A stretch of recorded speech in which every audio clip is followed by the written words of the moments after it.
Rugare kwa muri matimane nyika kwa mnuwa muri nasi rari mezuwa tinokuza iye wakwegura kwamazuva ake tinokuza iye Mwari wamasimba ose anogara pachigaro chenyasha chekumusoro-soro ndiye watitira nyasha kuzora nhasi kuti tinge tichisangana tichidya zvokudya zvomweya ndaiye wagadzira tafura dzomweya zvaagadzira tafura dzomweya yanguva yekuti tichidya zvokudya zvomweya zvaatigadzirira. Tinotenda kuna iye wakwegura kwamazuva ake, iye wakanga uripo kuvapo asati avapo. Jehovha Mwari waIsraeri ngaakudzwe kubva zvino nokusingaperi. Ndinokudzawo Ishe wamadzishe, Mambo wamadzimambo, neropa rake takaponeswa, namavanga ake takasunungurwa. Ishe Muponesi Kristu Jesu ngaakudzwe kubva zvino nokusingaperi. Ndinokudzawo Mweya Mutsvene waMwari, Mweya wazokwadi, azati ari Holy Ghost, nokuti haana kurarama akafa, uye haana kubva kwakafa, asi mupenyu anogara nokusingaperi. Mweya Mutsvene waMwari azati ari Ignacio kana kuti Pio kana kuti Andrea, asi ari Mweya Mutsvene waMwari, mumwe munyaradzi watakapiwa naMwari. Mweya Mutsvene waMwari ngaakudzwe kubva zvino nokusingaperi. Amen. Ndinokudza vakuru vakatanga nero nebasa paJerusarema pano, kubva kwakuru kusvika kwadiki, muzita raKristu Jesu ndokukwazisai nemufaro chiti amen. Ndokwazisawo vanamai vakuru vanokudzwa, kubva kwakuru kusvika kwadiki, kusvika pasikana kadiki-diki kanoimba hosana muimba yaMwari, kuti Mwari ngaakusimbisei, Mwari ngaave akuzadzei nerugare nemufaro wake nokusingaperi-peri, chiti amen. Hama neshamwari dziri kumatima enyika, paunova uri uchinzwa shoko rino, Mwari ngaakuitire nyasha. Nyasha dzaMwari ngadzikuwane, uye kuti utendeuke. Nyasha dzaMwari dzikuzadze. Mweya Mutsvene waMwari akutungamirire. Mweya Mutsvene waMwari agare mauri, akudzidzise zvose zvinofanira kuti zviitwe, zvinenge zvasara zvacho Mwari achazadzisa kana achinge achiuya. Svondo rakuru ratakaparidza nawe kuti munhu haumuzivi, munhu wekunze haungamuzivi panyama. Panyama unoti munhu akanaka, unoti chinhu chakanaka, asi aripo mutongi anotonga pamweya, anoziva zvomweya. Naizvozvo iye oga ndiye zvapanyika ino zvakanaka nezvakaipa achazvitonga pamweya. Haabatsirwe nevanhu kutonga, asi iye achazvitongera amene, nekuti iye ane ubowo huzere neuchapupu huzere. Hapana chimwe chapupu pamberi pedu chichatipupurira kunze kwemweya mutsvene waMwari, naiye Ishe Ponesi Kristu Jesu, ane akaramba kuti Jesu ndiye Mwari. Akatotongwa nakare munhu iyeye kuti hawane ushe hwekumusoro kudenga. Asi nhau iripo hama inawe kuti mutendeuke pakubate kwenyu, pakufunga nendangariro, kuti zvose zvatinoita ngazviite kuti Baba ari kumusoro kudenga vakudzwe, ushe hwaMwari hukudzwe nekusingaperi-peri. Basa raMwari ngatiribate neutsvene hwaro, zita raMwari nekuita kwaMwari ngatizvibate neutsvene hwaro zvokusingaperi. Tiregedze kutamba nezvinhu zvekudenga, tiregedze kutamba nemweya yavanhu, tichirasa makwai aMwari, tichiaburitsa kuti kuti vabve pakuponeswa kwavo, tichivaisa musango mudonhi kuti vaende kuHadesi kunoparadzwa. Asi chikuru chedu hama ndechekuti imi kana manzwa shoko mutendeuke kuna Mwari, mutendeuke kune vakatendeuka kare kuti vatendeuke zvakare, nokuti varipo vakatendeuka asi vasati vaponeswa. Nawo iri pakuponeswa kwamarudzi, kuti marudzi aponeswe. Ichi ndo chinangwa chaIshe chakabva kudenga kaya panyika dzino. Ishe akauya kuti marudzi aponeswe, kwete kuti atendeuke. Kutendeuka iprocess yekuponeswa kwenyu, asi kana tanhu atendeuka zvino kuti zvaperera ipapo zvatokwana. Asi pane nhau yekuti vanhu vaponeswe. Vanopona seiko vanhu? Vanopona nekutsvaga Mwari, nekuita zvinhu zvinofadza Mwari, nekuita kuda kwaMwari, kuti munhu mukati akwane. Kana munhu mukati achinge akwana, vanhu vanonzi vanhu ava vaponeswa, ndorudzi rwavakaponeswa.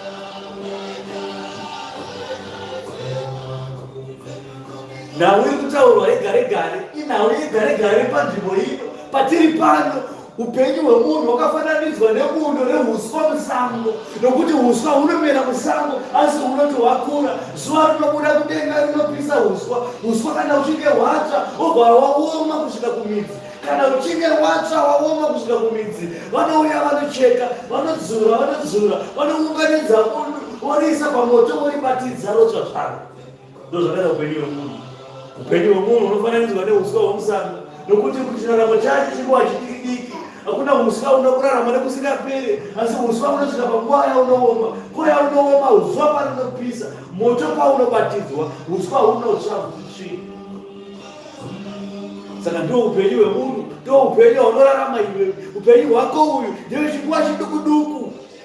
Ngaure chinguva chiduku-duku, tinotara chiti saka gare-gare chinguva chino chatorarama. Gare-gare chinguva chino ngatinamate Mwari, ngatirurame pamberi paMwari, tiruramise mabasa edu nokuita kwaMwari, titendeuke pazvinhu zvose, tiponeswe mweya yedu.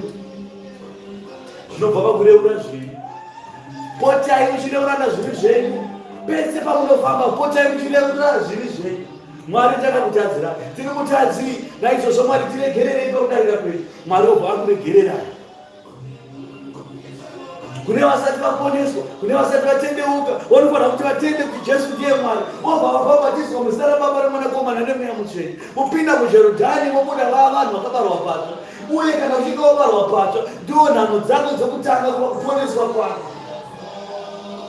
Ndavakaipa Satani akauya kuzovhiringidza nokutsungayidzisa nyangwe vatsanangurwa chaiko.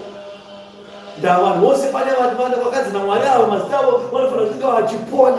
Mwari akatozvinyora mubhuku kuti ava vanofanira kunge vachipona, asi vakaipa ane kuzorwa kuti vasarangurwa ivavo. Vakanyorwa bhuku yaMwari vapone, vasaregedze kuponeswa, kuti vabve pamabasa akanaka vaite mabasa akaipa, kuti vawane chaizvo kuti vawane kuparadzwa.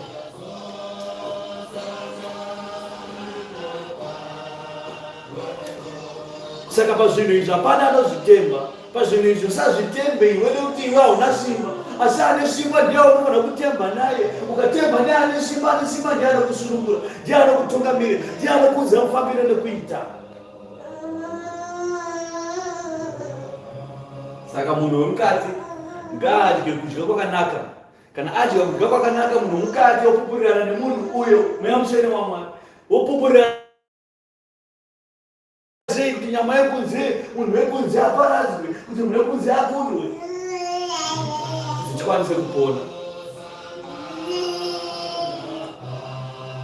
Wakati wabvunza Ishe panhau yokumuka kwakafa, watofungidzwa kuti acharamba kuti hapana kumuka kwakafa unobatane mhosva.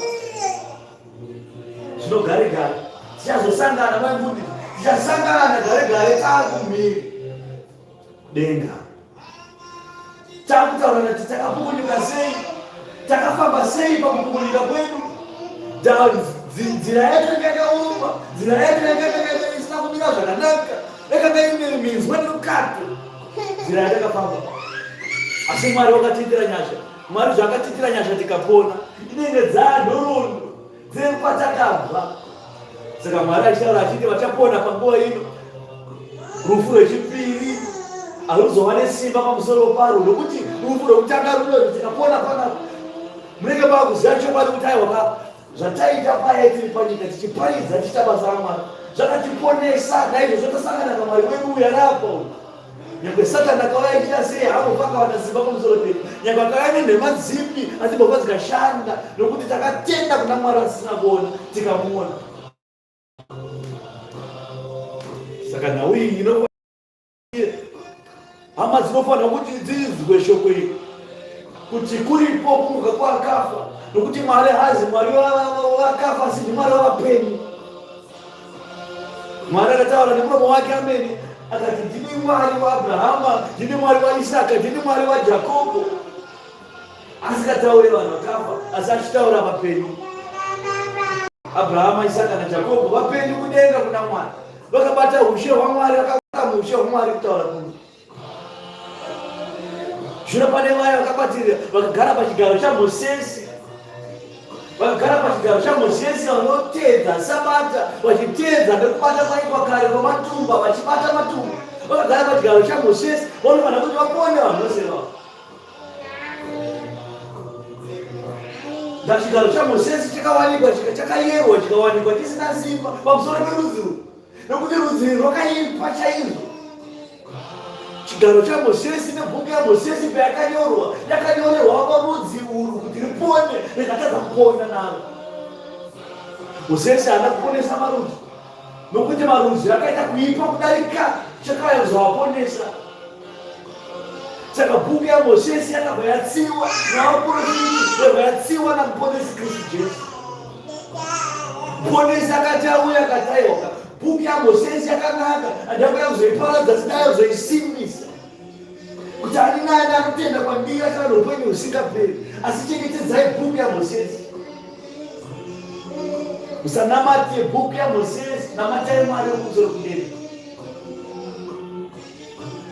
Musanamate vaparidzi vari kuparidzira shoko evhangeri yakanaka kudai, musatinamate atizati tiri ana Mwari izvi. Mwari mumwe chete ari kumusoro kudenga.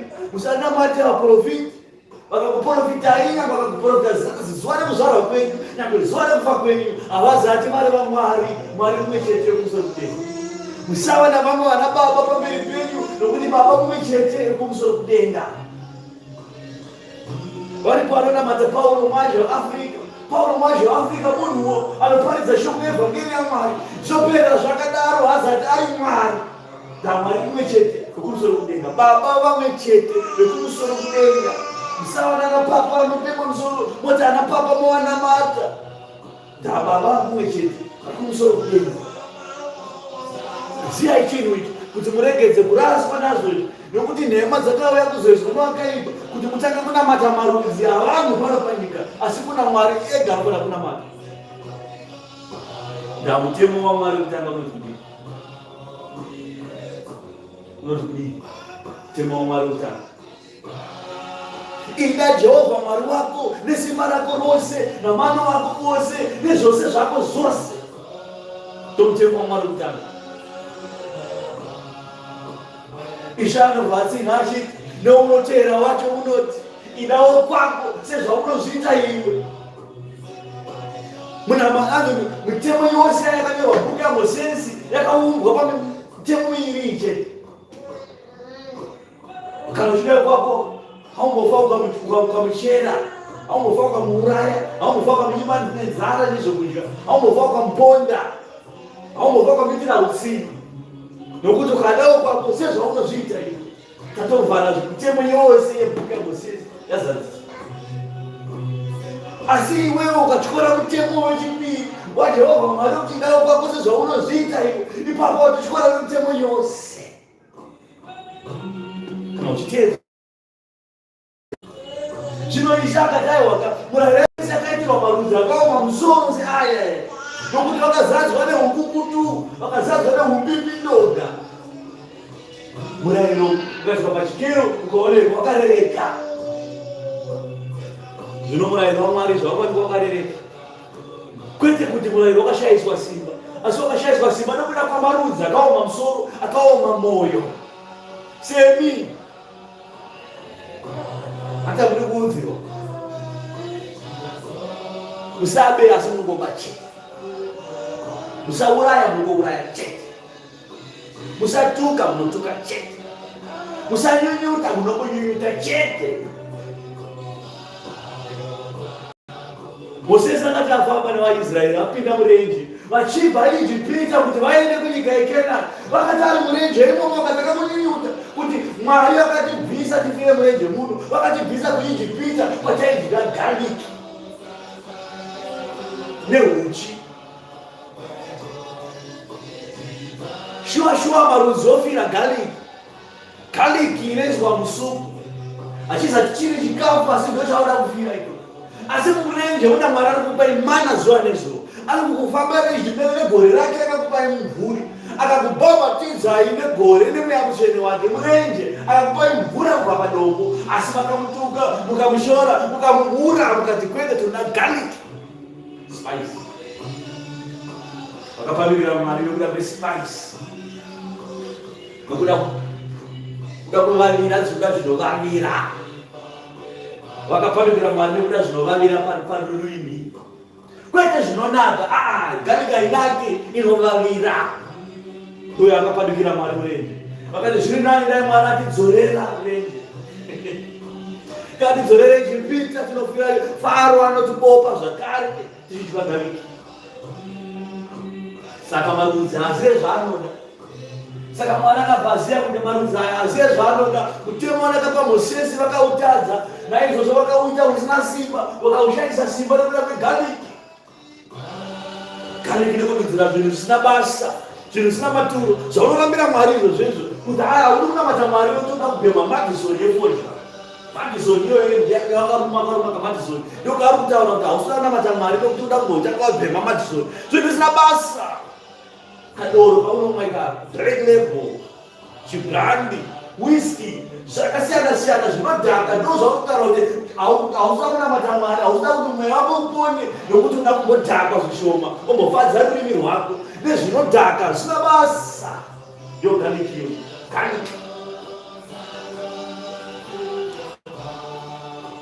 munhu achita ndichazotendeuka kuna Mwari achipinda roorwa akudza kuti charoorwa ndiani ko kana kuti chiva chazofa wakadaro gariki ndononzi gariki zvisina basa ndasadza ridyiwe negariki hakuna sadza rinodyiwa negariki yakadaro nyangwe mukaifraya sei haidyiwe nesadza zvite ndo yavada kuti Mwari avadzorere kuIjipita kunobopwa zvakare vadye gariki asi Mwari avapa mana murenje abva mudenga apa zvihuta vadya zvihuta nenyekadzi vaida nyama Mwari akabva vapa zvihuta vanyunyuta gariki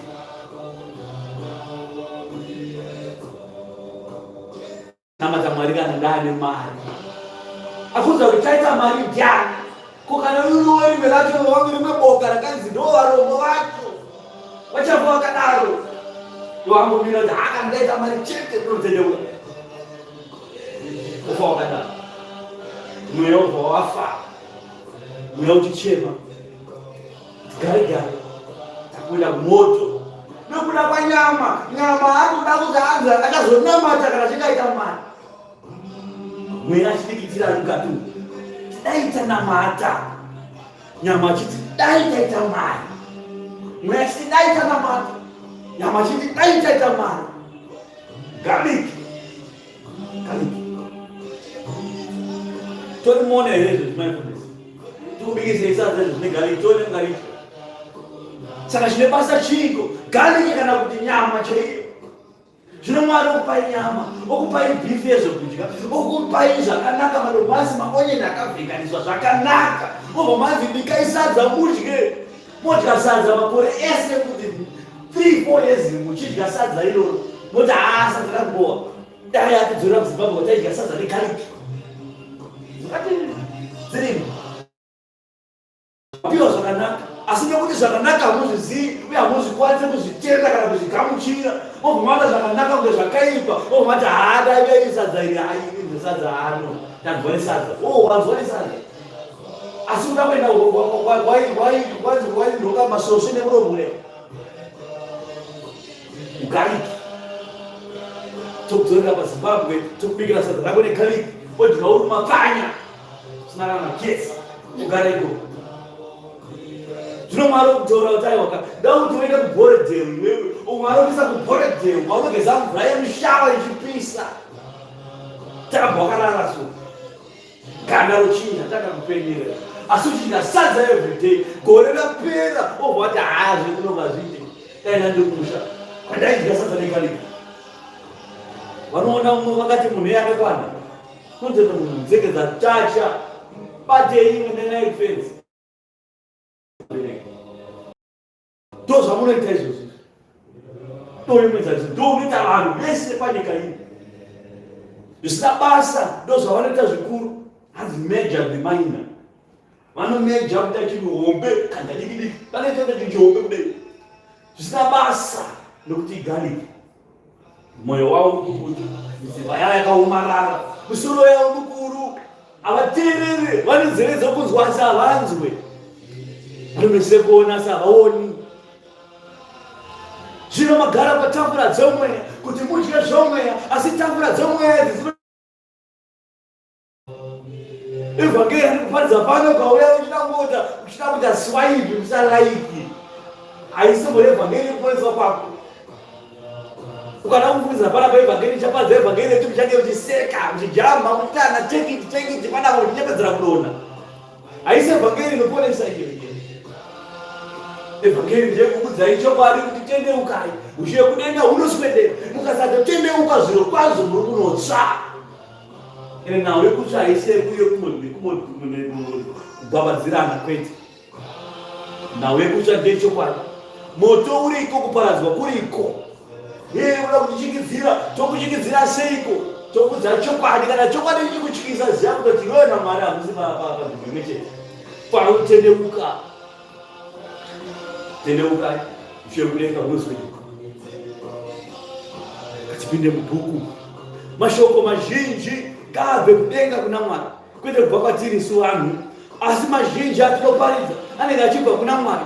Kana pandiri pamberi pano ndakabata shoko evhangeri ino ndichiparidza saizvozvi, shoko riri kubva kuna Mwari. Amene. Harisi kubva kuna mufundisi. Saka ukarishora uchiti shoko raparidzwa namufundisi anamanzi ndebvu, ipapo watoshora evhangeri wamhura magwaro. Magwaro aya takamapiwa kuti atiraramise, atiruramise, atitsiure, atidzidzise mukururama, tirange mukururama kwaMwari. Saka evhangeri inofanira kuti inzwike namarudzi. Marudzi anofanira kuti anzwe shoko evhangeri. Inzwai nemwoyo kwete nenzeve dzenyu. Inzwai nemwoyo kuti mutendeuke. Zvino uyo akafa Ishe anoibvunzwa vaida kumuedza. Asi pane chikuru chakabudapo kuti aiwa pane nhau yekumutswa kwakafa, asi pane nhau zvakare yekuti vakafa vacho vanenge vakafa zvazokwadi, kuti vakafa vacho vanenge varapenyu zvazokwadi. Hapane kufa kwepanyama, kwete kufa kwepamweya. Zvino imi vakafa vasina kutenda kuna Ishe, vasina kutendeuka, vakafa panyama vanenge vafa zvakare pamweya. Asi vavo vanotenda kuna Mwari vakafa panyama, pamweya vachararama nokusingaperi. Abrahamu, Isaka naJakobho vapenyu nhasi nokuti Mwari vakavaitira nyasha nokuti vapenyu. Mwari akataura ameni akati ndiri Mwari Abrahama naIsaka naJakobho. Haazati ari Mwari wakafa, asi Mwari wevapenyu. Saka vaivataura kuti ndiri Mwari wamwazha. Mwari wamwazha ngaatiponese. Hakuna Mwari anonzi Mwari wamwazha. Mwari haana kutaura kuti ndiri Mwari waAbrahama, Isaka naMwazha. Kwete. Nyangwe Mwari anotaura kuti ndiri Mwari waAbrahama, Isaka naJesu chaiye. Kwete. ndiri Mwari waAbrahama, Isaka naJakobo, marudzi ose akabuda uko. Ndiri Mwari wavo ava, ivavo chete ndivo vanotaurwa, sekutaura kwandina chirimo yamuchete waMwari munyaradzi, tisingati piyo kana kuti ginatsi. Mwana ataure zvinhu zvisina metsi musoro. Kufunga kwaMwari nekufunga kwavanhu zvakasiyana, ndikupatsanana kwakaita zuva iri nenyika ine. Ndokusiyana kwakaita kufunga kwaMwari nemetsi dzaMwari. Saka hakuna vanonzi Mwari waGinatsiyo, Mwari wamufundisi Chabhoko, hakuna Mwari akadaro. Inini ndikatomira ndichiti Mwari wangu ni Mwari waAbrahama, Isaka naJakobo ndiye Mwari anonzwa, ndiye Mwari anopindura. Tingagodana namazita ese ayo tichikora Mwari waMwari. Gani inozoganza, gani ingaziva zvinhu zvasingazivi. Saka uchiona vakawanda vachidana Ginatsi Yopiyo Dhamreta, vodana mazita ese vaprofite mubhaibheri vachiti ndondiro zvainadzo. Chechi inotanga kusvika pakupera pasina kudanwa zita raJesu Kristu muponesi, vachingodana Mapiyo, Ginatsi Dhamreta. Izvo zvazviko. Mwari waAbrahama, Isaka naJakobo, kwete Mwari waMwari. Kunamata munhu kunotangira ipapo. Kunonzi kunamata munhu kunotangira ipapo. Kunamata munhu hakusi kuenda kumupfugamira uchimuombera uchimunanza mumakumbo esayo, kwete. Kunamata munhu kutotenda mauri iwewe kuti uyu munhu ndiye muponesi wangu, asi muponesi ariko. Uyu munhu ndiye murevereri wangu naMwari, iye murevereri ariko. Uenda kuna papa wotanga kuti papa man of God wakarara zochikisa zibhuzina neune poi chinamata munhu. Tokunonamata zvifananidzo. Nyangwe vatumwa chaivo vakasvika, ndiJoshua. ndiJoshua akasangana nemutumwa, akarwa nemutumwa, arwa nemutumwa, anzi ndakaona kupenya nekugwinya, ndikada kunamata mutumwa, akati daiwa sumuka. Handizi Mwari, ndiri mutumwa ndakafanana newe. Mwari mumwe chete ari kumusoro kudenga, aona kugwinya chete kwegirozi yaMwari nesimba. Akataiwa uyu ndiani pagari Mwari wacho. Kusaziya. Zvino kana munhu achikwanisa kuti aona girozi obva afukidzwa aona Mwari, ko iye Mwari acho akaita sei? Kana tichiti tikaona girozi, tonamata girozi, ko tikazoona Mwari wacho toita sei? Zvino girozi dzekudenga dzinoramba zvinodai usanamatika danuraisa. Tinokuziya Mwari waona unamata. Hadizvo zvokunamatwa izvozvo. Ndiri Mwari ane godo, handina vamwe vaMwari pamberi pangu. Handitogona kuona vamwe vaMwari pamberi pangu. Ndinoranga marudzi kubva kurudzi rwekutanga kusvika kurudzi rwechina. 120 ndorudzi rwechina, nokuti rudzi 30 years generation. Mwari akandorova former generation nekuda kwemhosva yamadzibaba avo. Saka 120 years dzapfuura. Zvirava kuti ndikatadza panapa inini. Iyi generation yekutanga iyi. Mwana wake generation inoteera yechipiri. Mwana wake generation yechitatu. Mwana wake generation yechifo. Mwana achingorova chete. Vana vachipera chinamata. Tine shamhu. Zvimwe zvazvifamba. Zvazodaiso. Tinenge tadaroiwa isu. Tinenge kushandwa zvikwambo. Shamhu iri kurova munhu. Havasingazvizivi zvisvika. Mwana wake zvakabva kuno pamudharo rasekuru wavo Mandevu. Mazikuru ake vana ake koko watara kuti fire in the name fire. Shamhu yakarova yakagadzika. Saka zvakakosha kuti vanhu vanamate Mwari. Vakanamata Mwari vanozodambura zvisungo, ndozvonzi zvisungo zvowakaipa. Pane zvisungo zvowakaipa, Mwari anotendera Satani akurovei. Iri shamhu yake. Mwari ashandisa midziyo yaanoda nayo, yoti yese midziyo yake. Satani midziyo yaMwari inoshanda basa rayo ende inogona basa rayo. Kana Mwari atendera, bvunza Jobho, unosungudza naagoni. Jobho anokukurira kuti chirume chinogona basa racho. Saka Mwari anokwanisa kutendera kuti wakaipa atambe newe, nokuda kwezvakaipa zvako iwe. Mwari wada kuti uwe utendeuke, uzvininipise nguva ichiripo usati wafa. Mwari anataura kuti Satani ndilane munhu sauraya chete dauti atendeuka. Iwewo waramba kutendeuka, obva watuka Mwari nazvo kana ndinamata Mwari zvinhu zvakadai zvichiitika, hakuna Mwari akadai, obva watuka Mwari watofoira. Satani basa rake nderekuidza. Unozwa kuimba chazosangana takutaura kuti takakunda sei muyedzo yacho ndi Satani diabolos. Rufu rwechipiri pakuchaitika, pane vana vachazvarwa pa1000 years chibata ushe naMwari. Pa1000 years Satani anenge asipo, asi Satani achakunyururwa kubva mugomba rakadzikadzika, obva akandwa zvakare panyika kunzi kuzoita sei, kuzoedza nyika kekupedzesera. Sadhura kuti panguva ive zviri kuedzwa. Saka izvozvo uchiona Satani achiuya achikuzukurudza achidai ari pabasa rekuedza vanhu. Achakunda muedzo yaSatani ndiachava noupenyu husingaperi, ndiye achapona. Asi Satani akava nemuedzo, mukatadza kukunda muedzo, rufu rwechipiri hamuna simba naro. Zvino Satani achatorwa obva aiswa kuti aedze nyika kekupedzesera. Saka muchinda Satani diabolos basa rake rekuedza nyika ari kuriita ine anorigona kuriita. Mwari hatipe chinhu chasikakwanisi kukunda. Akadina Satani panyika ino, akatipa Satani simba rake, asi akabva aisa nyasha zhinji kuti wakaipa akundwa. Anokundwa seiko? Nyasha dzaMwari dzakadurwa pano Ishe Ponesi Kristu Jesu. Ishe Ponesi Kristu Jesu ani nani anotenda kwaari haanganyadziswi. Ani nani anotenda kwaari achava noupenyu husingaperi. Mashoko aunoreva nekutenda kwauinapo zvose zvakaiswa parutsoko rwako.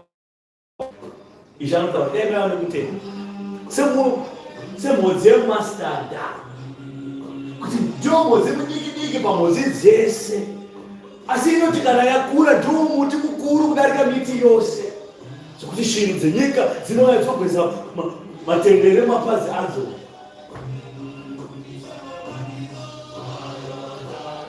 Saka Mwari haambo vakatipa chinhu panyika ino chatisingakwanisi kukunda.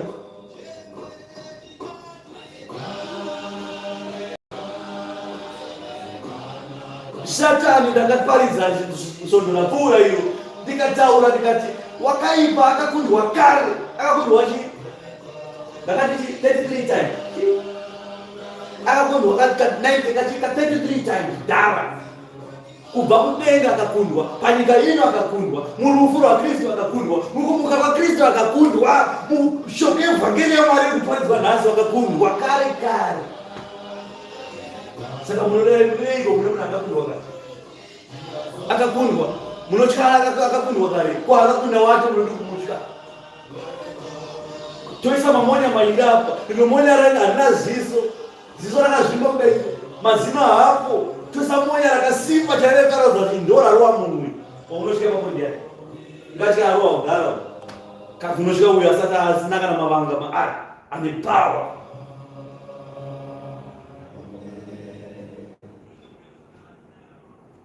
Togotya seiko poto yatinobikira sadza pane kuti titye mubiki wesadza racho. Mubiki wesadza racho akati hatisi kuribika nhasi haribikwe, poto ingoripo ipapo. Poto ikaramba kuti nhasi hatisi kubika, kana muridzi wesadza anokubika anobika chete zvakadaro. Maifundisi totibikai sadza poto murikuita kuti apoto ikuramba toti ndatibika sadza umo mutonorimona kati. Asi inini kandinakundibika sadza kuti handisi kuda, hapana poto pachaya kukishena achiti ngangechibike sadza kani. Mudziyo ndo zvakaita Satani mudziyo. Hapana zvaanokwanisa kukumanikidzai kuti muite kana musingade. Anouya nokunyengera, asi imimi munekakunda akame.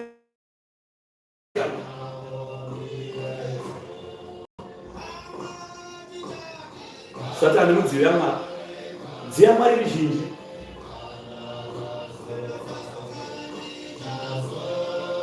Kubva kumudziyo yakanaka nemudziyo yakaipa, kubva kumhuka dzakanaka nemhuka dzakaipa, neMwari akadzisika zvese. Noa akaudzwa kuti tora mhuka 5 pamhuka dzakanaka, otora dzakaipa 2 chete. Mwari achazati dzakaipa idzi dzinokudyai mukapera. Ndegazi zvimadhinazo zvezvo hazvidadinoda Mwari akati sapinze dzichazvipedzera ndini tora dzakati no akaisa mugarava dzakanaka nedzakaipa, ana nyoka vakaipa vakaiswa vari mbiri, ana shumba vakaipa vakaiswa vari mbiri, makobra magaro ese anotyisa akaiswa vari mambiri, asi mombe makwai huku akaenda kuhodha kudai danovhura famu dayokoma. Saka Mwari anomuzivo yani yake sekuda kusatani ere kuziva Mwari. Muzivo basa ravo nderekuedza nyika zvaipa kuedzwa nemudzivo waMwari. Moti Mwari akaedza kukupa izvi nokukundisa here miedzo. Mwari akataura akati handife ndikaedza nyika, nokuti ndikaedza nyika panoshayiwa nyama ingararame panyika. NdiMwari. Asi ndinokupai kamudzivo kaungadiki kakanzi Satani kamudzivo kadiki futi. Hauzomona. Unoona kuti muzivo mudiki nokuti paachasungwa nemutumwa mumwe chete. Auya akawanda chimomotera. Mutumwa mumwe chete sekusumudza maneta mwana wangu nekaroko kudai ndo zvaachaitwa achisumudzwa kunzi zvakwana ubatswa mugomba rakadzika. Zvichira kuti haana simba, muzivo mudiki. Saka Ishe akatisimbisa namashoko okuti imimi ndainaro nekutenda kwemhodzi yemastada. Maibvudza gomo kuti iwe gomo ibva apa indanomira uko raikuteerera ini. Mwari uyu watinonamata munofanira kuziva ukuru hwake, munofanira kuziva kuti ndiMwari akaita sei, ndiMwari akakura sei. Mwari akarasiti rudzi rwangu, vana vangu vaparara nokushayiwa zivo. Zivo ipi? Zivo yekuti vanoziva kuti Satani akakundwa kare, zivo yekuti Satani mudzivo mudiki pamudzivo yaMwari. Mutumwa Gabriel chaiye mukuru kudarika Satani. Satani timu yekukwaya havatomiri pamberi pechigaro chaMwari. Mutumwa Gabriel akati jani muprista Zakaria baba waJohani. Gabriel akati auya kuzoudza shoko kuti mukadzi wako Elizabeth achava nemwana uchamuti Johani mwana iye.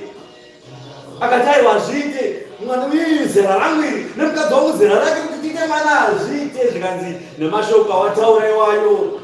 Hauzivi ndinomira pamberi paMwari here, ndinomira pamberi paMwari ndakuwinzira shoko rekuponeswa kwamarudzi nekuti iwewe uchava nemwana uyu.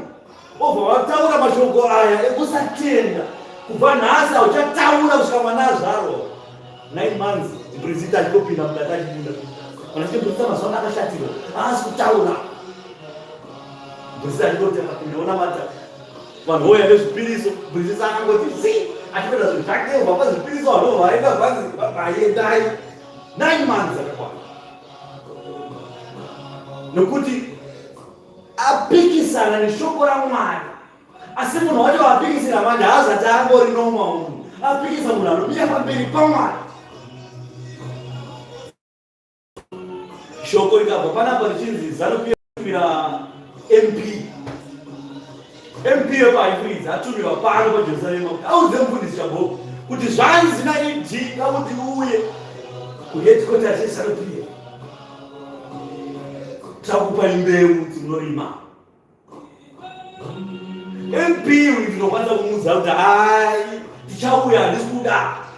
Akudza tiri muda ndiani, hatisi kuda, tikwanisa kutaura. Asika pakazouya amai Mnangagwa vouya vachiti mufundisi Chabhoko tisava kuti baba achituma kuti muuye mupiwe mbeu. Ndikataurira amai hafu kuti hai ina ndinomuudza ED kandiuyeko hatinei nembeu dzake. Kufunga kwenyu muri mabhizi. Shamhu inobva panana. Shamhu inobva kuna amai kana kuti shamhu inobva kuna MP. MP angofanira kuzoona tumoto vanhu nai. Asi kana takudzorerana mashoko naamai. Amai vanodya sadza museu ndiro nababa. Amai yokuti kana baba vachifunga dzimwe pfungwa vanenge vachitaura dzavo pfungwa kuti baba dai maita zvakati apa. Izvi zvakanaka kana zvina kunaka. Izvi okei baba izvi zvakanaka izvi. Ofisi dzacho dzakasiyana. Ofisi yaMP inokwanisa kusanzwirwa iri kuzasi ikoko. Asi ofisi yaamai ndeyemumba. ili pambaduze nechigaro cheushe. Ndiye munhu unopikisana naye kuti aiwa kwete inini zvinokuti shoko kana ratosvika kuna amai zvotaura shoko iri nderaamai ratobva naamai ratobva kuna baba chairi shoko iri. Saka Gabriel akatauya neshoko akuda kuti auze munhu kuti uchava nemwana, mukadzi wako achava nemwana. Nauye kusatenda kuti makore angu nemakore mukadzi wangu haangamutendere kuti ave nemwana. Kusatenda ikoko haana kutenda kune munhu ari kutaura, haana kutenda kune akamutuma. Ndakamutuma ndiye wakafanira kunge ateerera kuti kana ari mwana ngazviitwe, zvisadziswe, nekuti Mwari ndiye mukuru kune zvose, ndiye zvose. Saka nauyu kuramba ichidzoka hama pakutenda nekuti ari kutaura ndiani. Saka evhangeri inoyi panenge ndichiiparidza unofanira kuti utende kuti ari kuitaura ndiani. Ari kuitaura ndiMwari Wamasimba Ose. Shoko raMwari Bhaibheri ari kuitaura ndiMwari, ari kutaura shoko rake Bhaibheri. Kwete kuti mufundisi ari kuiparidza aiwa tiri vashumiri, tiri mudziyo mudiki paushe hwekudenga, tiri mudziyo inoshandiswa kuparidza shoko evhangeri pamidziyo yaMwari mizhinji. Maprofiti midziyowo mudikiwo futi, nokuti hakuna profiti anozvi mukuru kune vose, uye hakuna profiti anozvi mukuru kudarika vana vose vaMwari, nokuti pamberi paMwari tiri vanhu vose vana vaMwari. Zvokuti aprofita kumuka kwavakafa, aprofita kufa kwavanhu, aprofita kuti nyika ichava nehondo, pachava nenzara, pachava nechichi. Mumaziso aMwari tiri vana vake. Saka havafanira kunamatwa. Vanonamata nana papa, na papa, man of God, mwanamata. Izvo zvizvo motonamata mufananidzo, matoshora akavapa simba kana vakapiwa naMwari.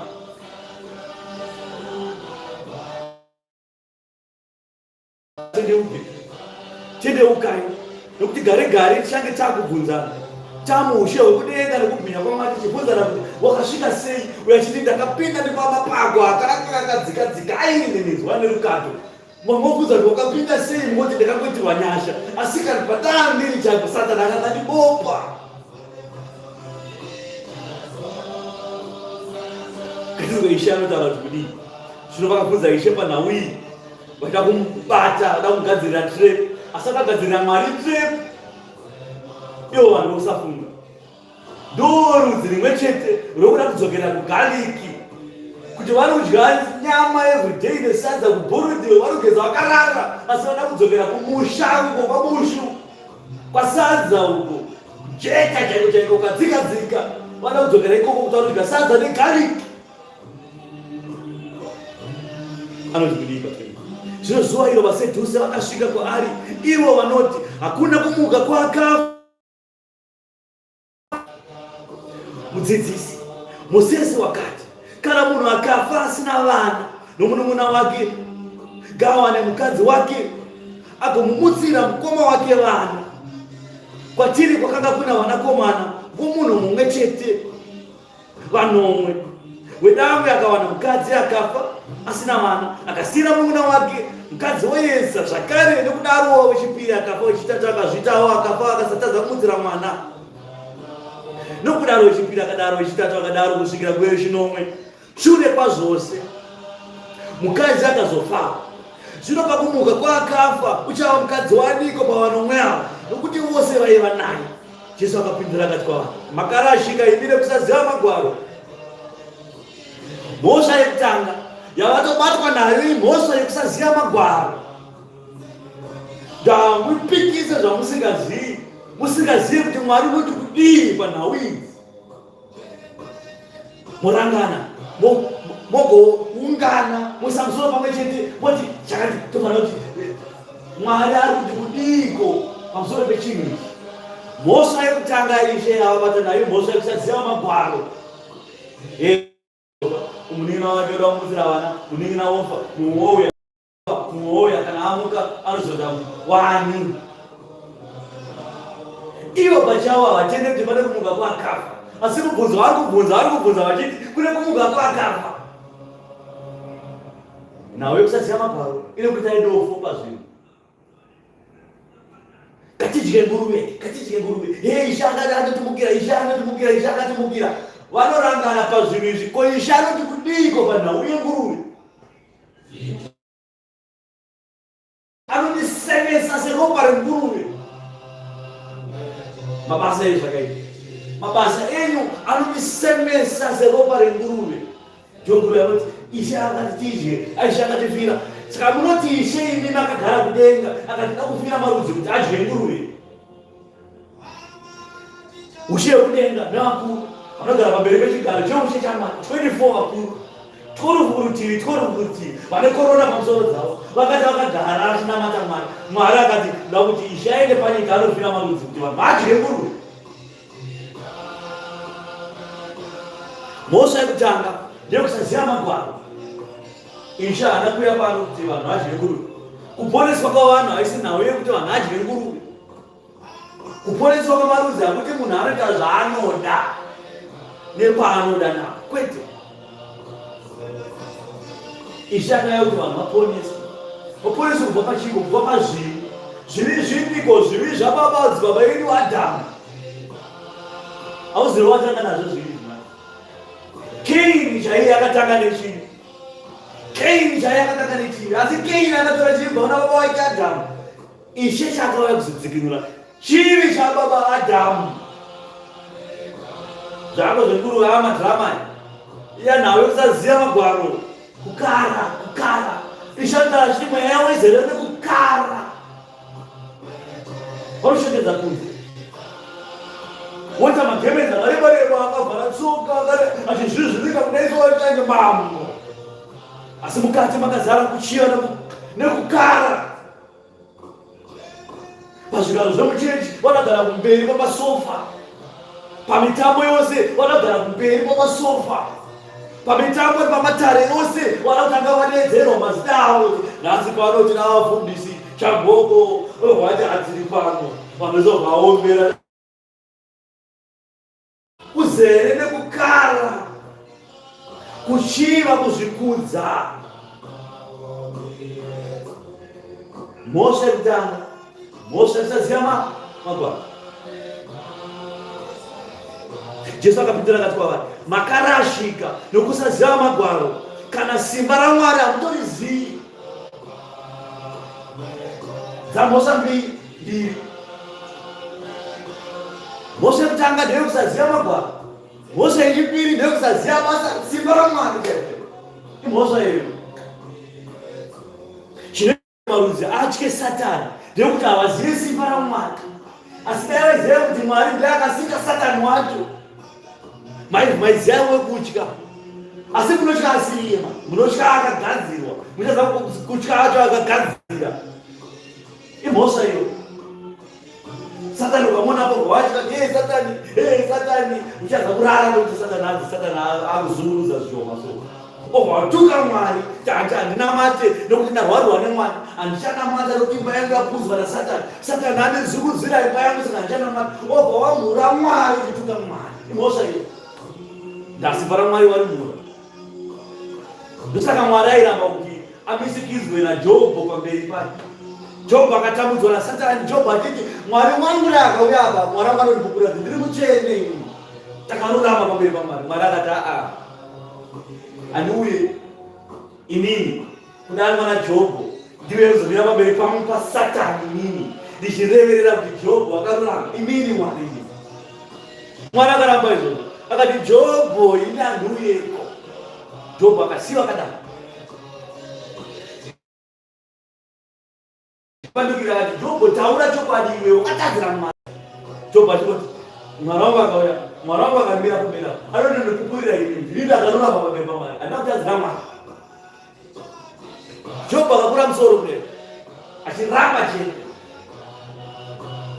kusvika shamwari dzaJobho dzaenda dzikagara naJobho vakamwa tii. Vapedza kumwa tii vakati Jobho tane nguva refu tiri tose, iwe uri shamwari yangu kubva kare, takashanda tose kare, takakura tose mumasemura.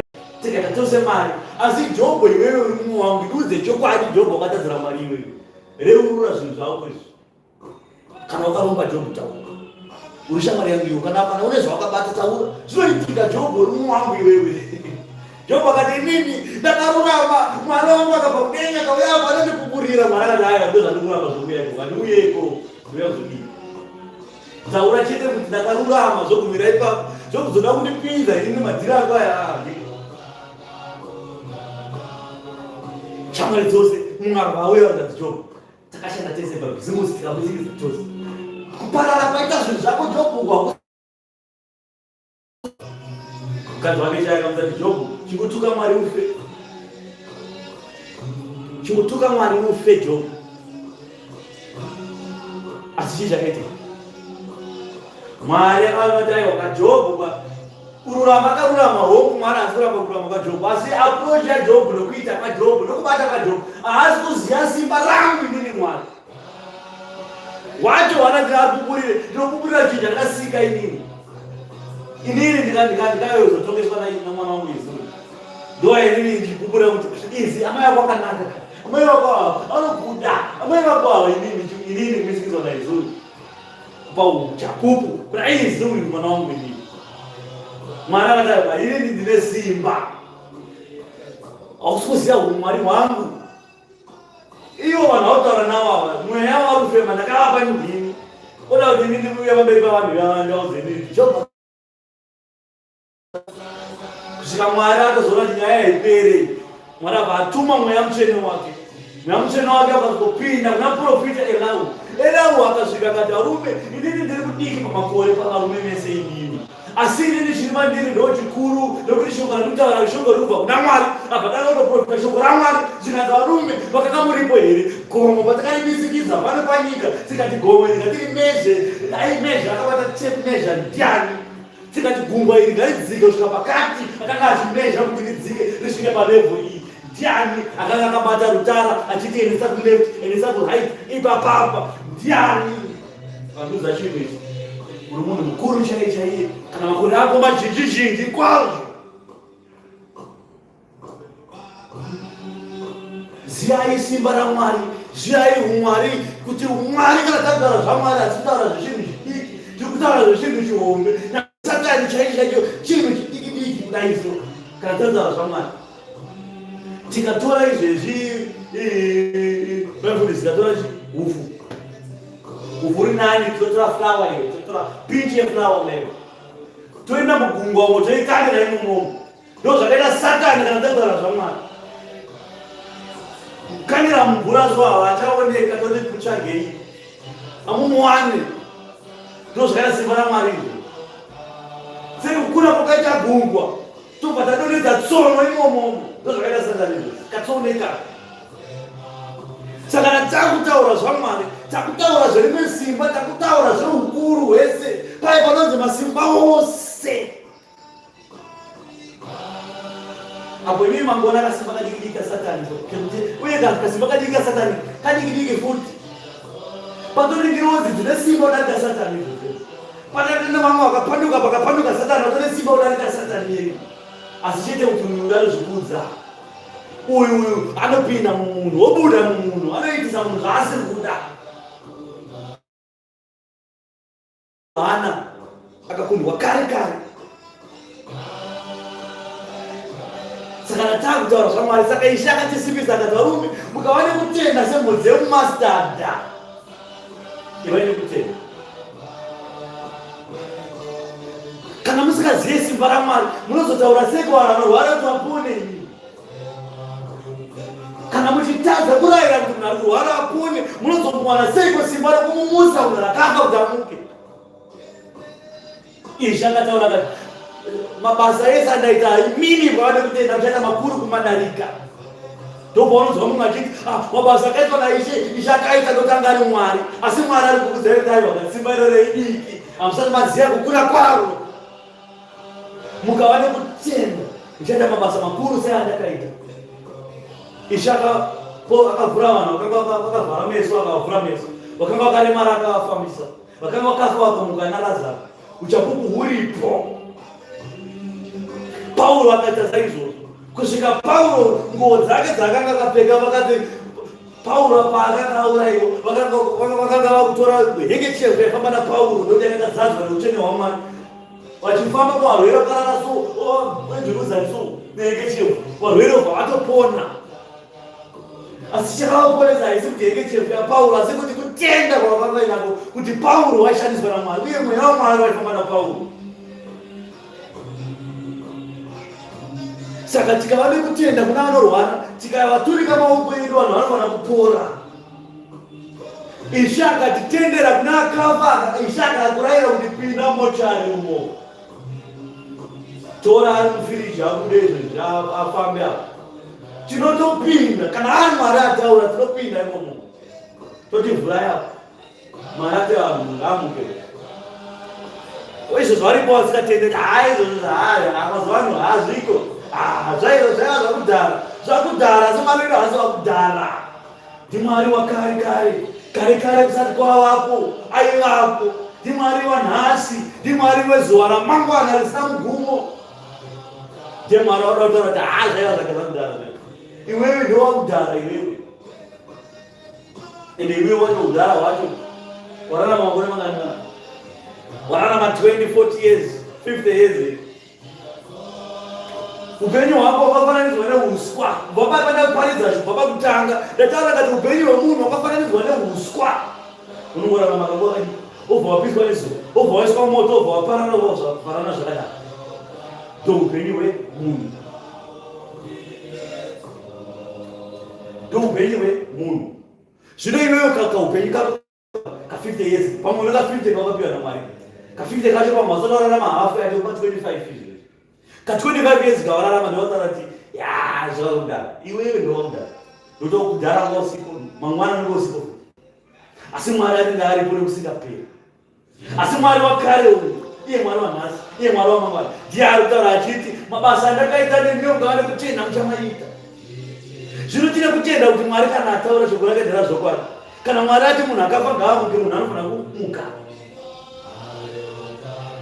Owanza Mwari paitaura kuti vakafa vachamuka, aitaura kuti vachaparidzwa evhangeri, ndo vachatenda, ndo vachamuka, ndo pamwe evhangeri ichaparidzwa kuti vanhu vapone, panyama vakafa vachamuka neevhangeri kana kuti nesimba remweya mutsvene waMwari.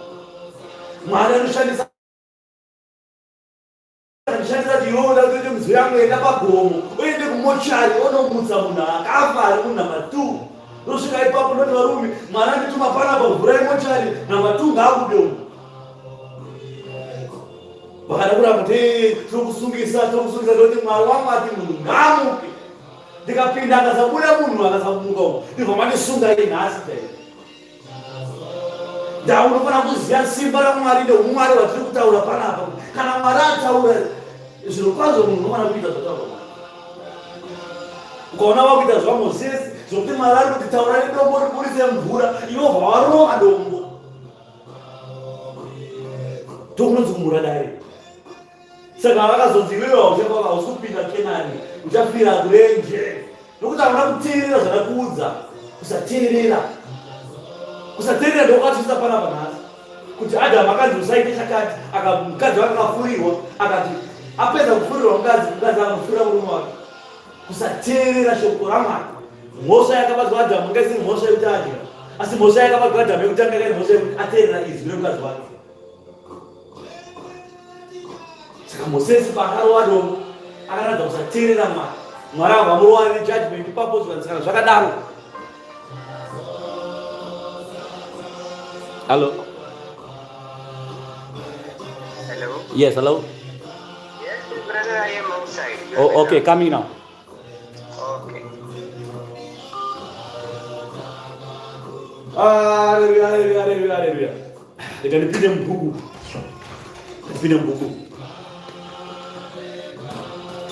Nokuti pakumuka kwakafa havawanani uye hapana kuwaniswa, asi wakaita savatumwa kudenga. Zvafanana naye vaiva nechiyo izvo zvafanana Mwari ati kana takudenga tinoda kuzvitsvagira ngirozi yangu nekuroora da ikoko kuchiva ikoko zvichasara pano panyika. Musachiva. kana takudenga tafanana nevatumwa kudenga. Hapana zvotanzi uchazowana futi kana uchawaniswa. Izvo zvazviko izvozvo. Kana muda zvokuwana wana naye pano panyika, kana muda zvokuroorana roorana naye pano panyika, kana muda zvokubarisana vana barisana naye pano panyika, kudenga hakuna zvisezvo.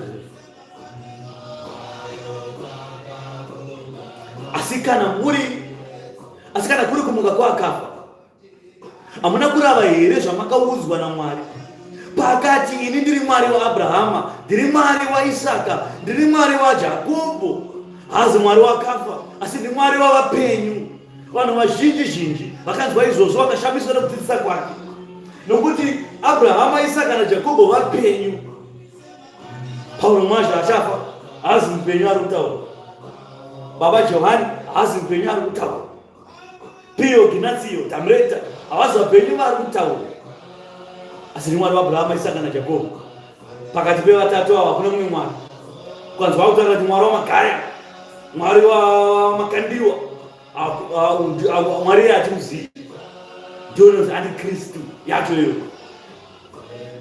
Ngatimanye nebhuku kakupinda pa23 mavara makuru varipo. Jesu notuka vanyori navafarisi. Zvino vanyori navafarisi zvavanotukwa naIshe, mashoko aya anenge achituka nemiwo vana, imi vana yekutenda nevana yekusatenda, nevana vanozviitira vakatendeuka asi vasina kuponeswa, vanokubata kwezvakaipa pamwoyo yavo, vachiita kuipa kunovatedza pamwoyo wavo, vasingazivi kuti aiwa pane kufa kwavanhu nokumuka kwavakafa. Asi pane kuti vakafa vacho vachanzi vachamuka, vachava vapenyu. Vachava vapenyu nekuda kwamabasa ezvakanaka avanoita, kwete mabasa ezvakanaka avanoratidzira kuvanhu, nokuti vanhu vavanoratidzira vada kuti vavaone vachangofawo pamwe chete navo. Asi mabasa ezvakanaka ndo achaonekwa naMwari, ndo achatedzwa naMwari, ndo achaonekwa naMwari. Mabasa iwayo ndo achanyorwa pasi, ndo achapupurwa nemweya waMwari, achinzi munhu akaita mabasa ezvakanaka. Mwari obva atsvaga zvakanaka zvake mauri. Pane vaya vanotaura kuti anzi Mwari achatsvaga shoko rake mauri. Shoko raMwari paachatsvaga mauri haasi kutsvaga shoko kuti wakamemoraiza. Unoona vanhu vanomemoraiza bhuku iri, anoziva magwaro, anoziva magwaro. Aiwa, asiri magwaro uyu akamamemoraiza. Sekumemoraiza kwakaita metsi kuchikoro akadzipasa, sekumemoraiza kwakaita sainzi kuchikoro akadzipasa, akamemoraiza magwaro, asi haagari magwaro. Munhu anogara magwaro ndiye anowanikwa magwaro. Nganipasa ule shoko. Shoko raMwari richatsvagwa mauri, richawanikwa ririmo here kana risimo. Shoko raMwari kana akuritsvaga haasi kutsvaga mavhesi aya. Ndoziva vanhu vachiti chiwenga chiti bhuku wanoziva magwaro, aiwa wakamemoraiza magwaro. Shoko raMwari kana rakutsvagwa munhu, Mwari anotsvaga shoko rake kuti wairarama here mushoko rake. Ndokunzi shoko rawanikwa mumunhu. Mwari obva ati usachiva. Mwari anotsvaga kuti ndakararama upenyu hwekusachira here, usanyunyuta. Mwari anotsvaga kuti ndakambonyunyuta here kurarama kwangu, pakubata kwangu panyika nekurarama panyika, ndakakudza Mwari here pakuita kwangu, kwete kuti ndakarisaita. Kunonzi kurisaita, kududzira, taura nemuromo kuti kuna Pisarema inoti, kuna zvakazarwa inoti, kuna Joshua inoti, kuna Numeri inoti, kuna Genesi inoti. Kunonzi kurisaita. Ilo rugwaro hazi rino richatsvagwa naMwari. Mwari anoziva kuti vanhu varipo vanokrema magwaro, kuti aya magwaro ndinoaziya. Aiwa, nawaizachie kuti anzi magwaro ndinoaziya, nyangwe anokrema anoaziya, asi nauye kuti kuaziya kwacho wakazoita sei nawo. Mabasa acho evhangeri akararama here mauri. Paipa tinorarama upenyu hwedu muna Jesu, panotsvagwa shoko raMwari kuti rakawanikwa here riri mauri. Shoko raMwari richitsvagwa nderekuti wakarurama here, rudo rwaMwari rurimo here, kuda kwako sezvaunosvika kurimo here, nyasha dzaMwari dzirimo here, tsitsi chaidzo dzirimo here, kuzvidukupisa kuriko here, kutenda chaiko kuriko here, kutya Mwari chaiko kuriko here. Zvikawashayikwa izvi zvova zvanzi shoko raMwari ratsvagwa mauri rikashayikwa. Saka ngatirarame mushoko, tirarame mushoko raMwari, kuti kana tararama vakafa nekoti gomuka muupenyu usingaperi. Ngatimanye nebhuku, kuti vada kumhanya kwakati rebeli yandikuvhara nayo aya iri pachena. Asi para padangotaura nenhau yekutukwa kwenyu imi. Zvino Jesu akataura kuvanhu vazhinji zhinji navadzidzi vake akati, vanyori navafarisi vagere pachigaro chaMozisi, sezvakafanana neveSDA masabata vagere pachigaro chaMozisi. Taura kuni vanotaura zvokuti isusu tinobata sabata, toita sabata, taita sabata tine zvipiriso, tapedza zvipiriso tine matumba, vabata matumba vari pachigaro chaMozisi. Vanhu vese vapostori vanonzi vaenda kumatumba, vaenda kumachichi vachiteedzera zvakaitwa nevakabata kare pachigaro chaMozisi. vaIsraeri vakare vaipa zvipiriso, vachipa zvipiriso zvavaipirisa, ndo vanonzi vari pachigaro chaMozisi. Asi ivo zvavari pachigaro chaMozisi vanoteedzera murayiro yaMozisi. Ndivo munoona wese vanoteedzera chigaro chaMozisi, asi vasingatende kuti aiva kune chimwe chigaro cheushe chaKristu Jesu chenyasha. Pane chigaro chenyasha, vanhu vanofanira kusununguka kubva pachigaro chaMozisi voenda pachigaro chenyasha. Muprofiti Johani wakati achiparidza murenje akataura kuti ariko ari kuuya, ini ndiri mugadziri wenzira, asi anouya handikwanisi kana kusunga tambo reshangu dzake ini. Asi anouya uyu achange achiuya achibhabhatidzai nemoto nemweya mutsvene waMwari, ini ndobhabhatidzai nemvura.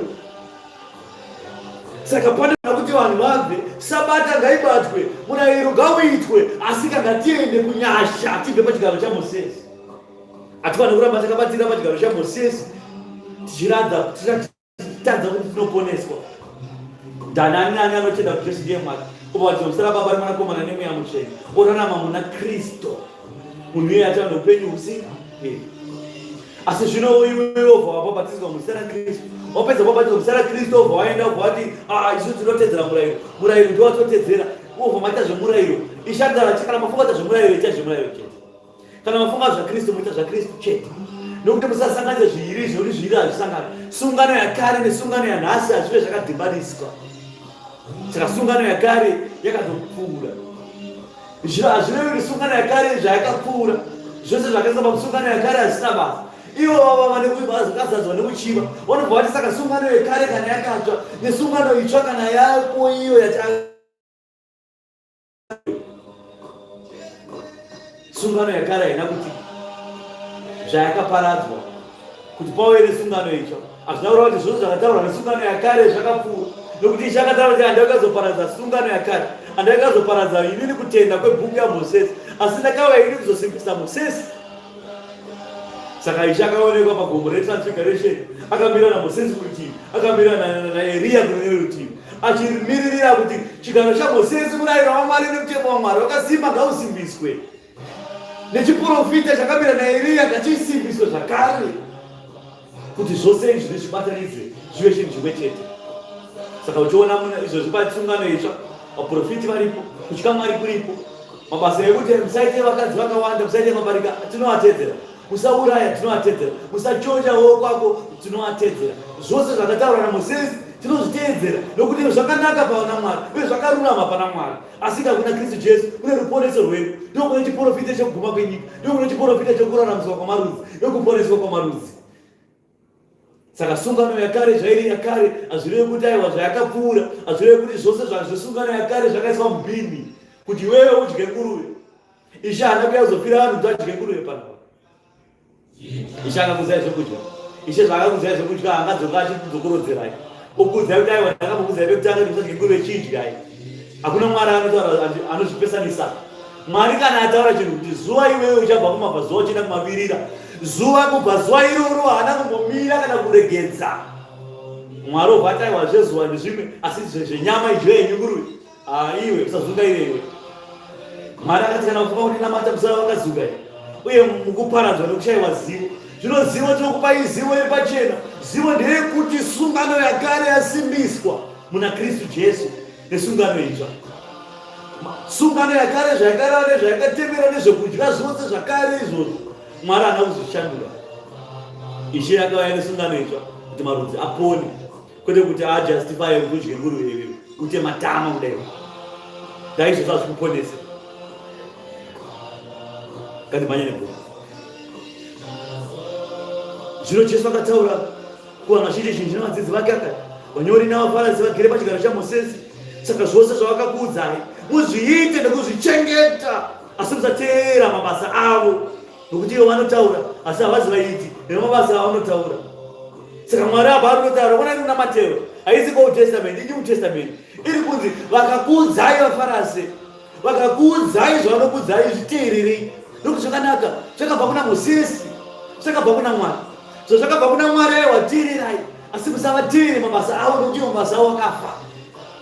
Vanotaura asi havasi vaiti vebasa, vatauri veshoko asi havasi vaiti veshoko, vanotaura zveshoko asi havagari mushoko, vakamemoraiza shoko asi havagari mariri. Ndozviri pachoko. Vanosunga mitoro inorema inotambudza kutakura, vachiisa pamabvudzi avanhu, asi ivo vamene havadi kuti vaibate nemumwe wanhu. Vanokudzai pachechi pano panoitwa zvakati, chechi ino haichite zvakati, vaisa mitemo ine gumi kudai so, kudarika mitemo yaMozisi chaiyo. Mozisi aihotaiwa varume, mitemo iyi isai mitemo yekuti mutye Mwari, mitemo yekuti mutye Mwari mobva maisa mitemo yenyu imimi, mitemo yekuti hanzi vanobhadhara mari muchechi ndovanogara kumberi, vanobvisa mari yakawanda ndovanogara kumberi, vane mari ndovanogara kumberi kweatari. Hakuna mutemo wakadaro. Ndo mitemo iyi iri kutaura kuti aiwa vane mitemo inoda kutaura kuti ivanakire ivo, kuti vaoneke senga ivo ndo vanogona kunamata steriki muchechi yese. Muchechi yese hakuna munhu anonzi anogona kunamata kudarika munhu. Vanhu vose vakafanana pamberi paMwari. Mitemo yavanokupa ivo, vanokupa mitemo asi ivo vanoiita, vanoichikora. Musarore muchechi muno, anzi musarore machechi ekumwe, asi iye mukadzi wavo vakatora kwabushu nemamwe machechi. Asi vavo muchechi vabva vanyora mutemo kuti mufanira kuroorana muno, kuchiva, ruchiva, para kuti varoore tuvana turoodzane mumadhara nendebvu kudai, vachiita marape case muchechi. Nokuti anzi mutemo chechi unoti munofanira kuroorana muno chete kwematongo. Imi musava vakazungaira so, roorai kwamasangana ikoko, Mwari ndiye achakusanganidzai ikoko. Musasungirirwe sembudzi pamuti nekuda kwevanhu nekuchiva kwavo. Vanokusungirira pamuti kuti dai maroora muno, ivo maroora matemo kana pasina wauri kudai imomo, omanikidzwa nechechi kuti uroore pasina wauri kudai imomo. Aiyaisteka uyana munhu wakanaka uyana, unongochitoziva kuti haudi, asi wobva wasungirirwa pamuti sembudzi. Vanhu muchechi muno vanofanira kuti uroore. Mitemo yavo yavakaita kuti vana vavo hukuchidya mazai ayo tokuchiva kwavo kwakazara nazo. Iyo mutemo yavo, mukadzi wavo wekutanga chaichai vakatora kumwewo, asi mutemo wakadzira ivi. Ishe ndozvavari kutaura, vanoedza mutemo asi ivo havakwanisa kuichengeta mitemo yavo yavazviisira ivi. Asi mabasa ose ava, pane mumwe mutemo kuti vanoti chechi muno mativerenge Bhaibheri, chechi yedu hativerenge Bhaibheri. Bhaibheri rakainavarungu, rakayarudza kuti pamba navarungu titorere nyika, asi vari kudzimba dzavo unowana ari pabhuku, vachiverenga bhuku, vachiverenga magwaro. Unonzwa vakutaura vachiparidza, kuparidza zvaMariya, vanoparidza zvaJesu, vanoparidza zvaprofita Isaya, vanoparidza zvine zvakazarwa zvoguma kwenyika. Wavabvunza kuti makachinzwa kupi, vanonzi tsvimbo mutauro. Vanoda kuvharira imimi kuti musaverenge Bhaibheri. Muvanzati mukaverenga shoko raMwari Bhaibheri muchava nezivo, pfungwa dzenyu dzichazarurwa pane zvakaipa zvavo zvavanoita. Pane zvakaipa zvavo zvavanoita, zvavanohwandisa nekuti imi hamuzivi kuti kutadzira Mwari. Asi mabasa avo ose vanomaita kuti vaonekwe navanhu, nokuti vanofarisa mafureketa avo, vanokurisa mipeto yenguo dzavo, vanofarira zvigaro zvapamberi pamutambo, zvigaro zvapamberi mumasinagogi, nokukwaziswa pamadare, nokuidzwa rabhi navanhu. Munzwana zvizi papa, fada, kukwaziswa, kukudzwa navanhu ndo zvavanenge vachida. Munzwana nachiwenga kunzi ndiri mother, yes mother, nachiwenga kuda kukudzwa navanhu. Mitemo yavanhu iyoyo haisatiri mitemo yaMwari. Tozvoratidza kuti vafarise vanhu ava. Asi imi musaidzwa rabhi, nokuti mudzidzi wenyu ndiye mumwe chete, imi mose muri hama. Saka mandiona pana mandakuparidzira, usandiita mudzidzisi wangu aiwa hanisi mudzidzisi wako ini, mudzidzisi wako mumwe chete ari kumusoro kudenga. Usanditi rabhi, kuti rabhi ndokuti ishe, ndokuti mudzidzisi.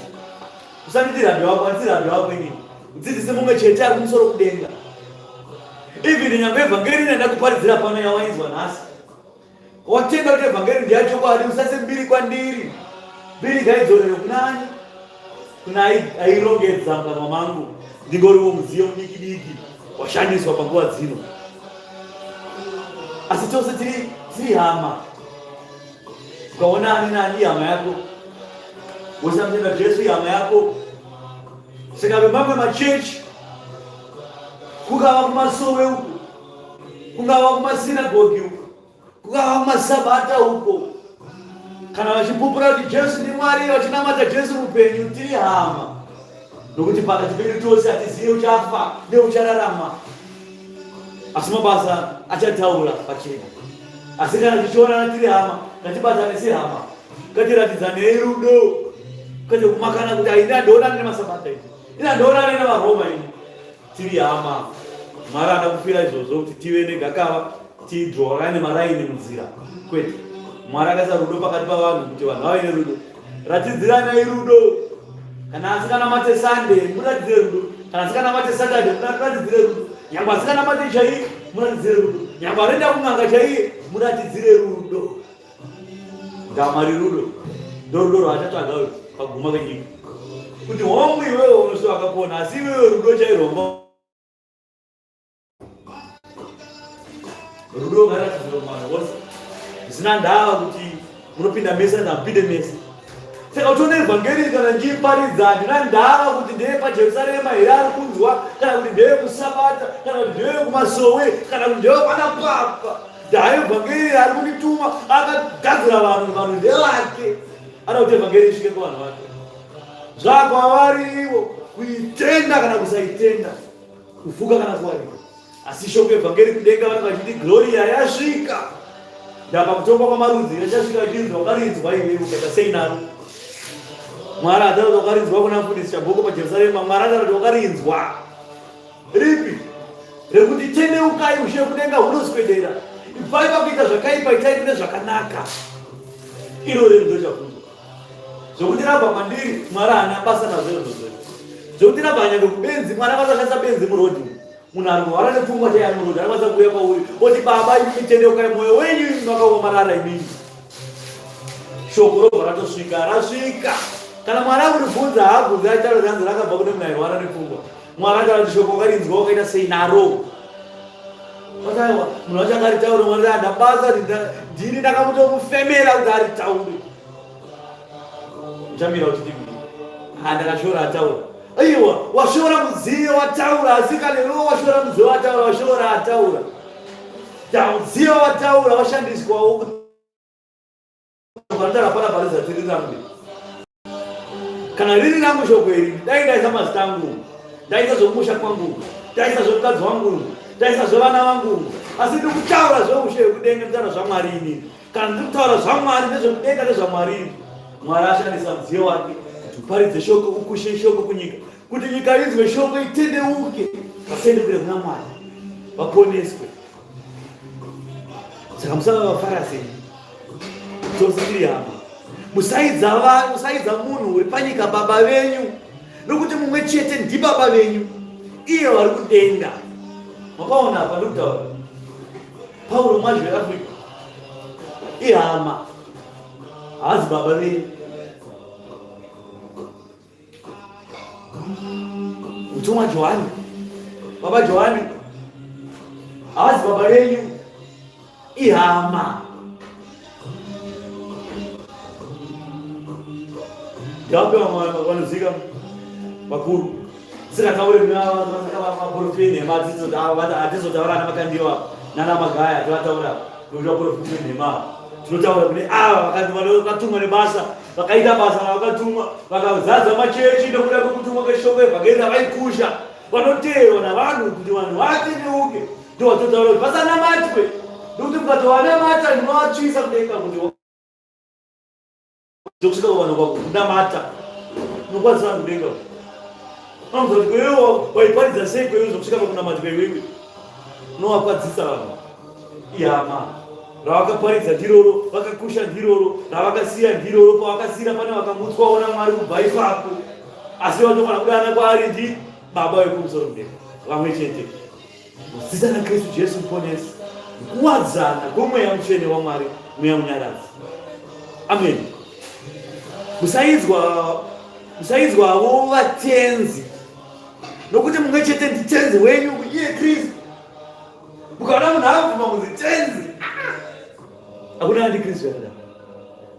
Shoko raMwari kuti musavaidzana baba, musavaidze vatenzi. Nokuti tenzi mumwe chete ndiKristu Jesu.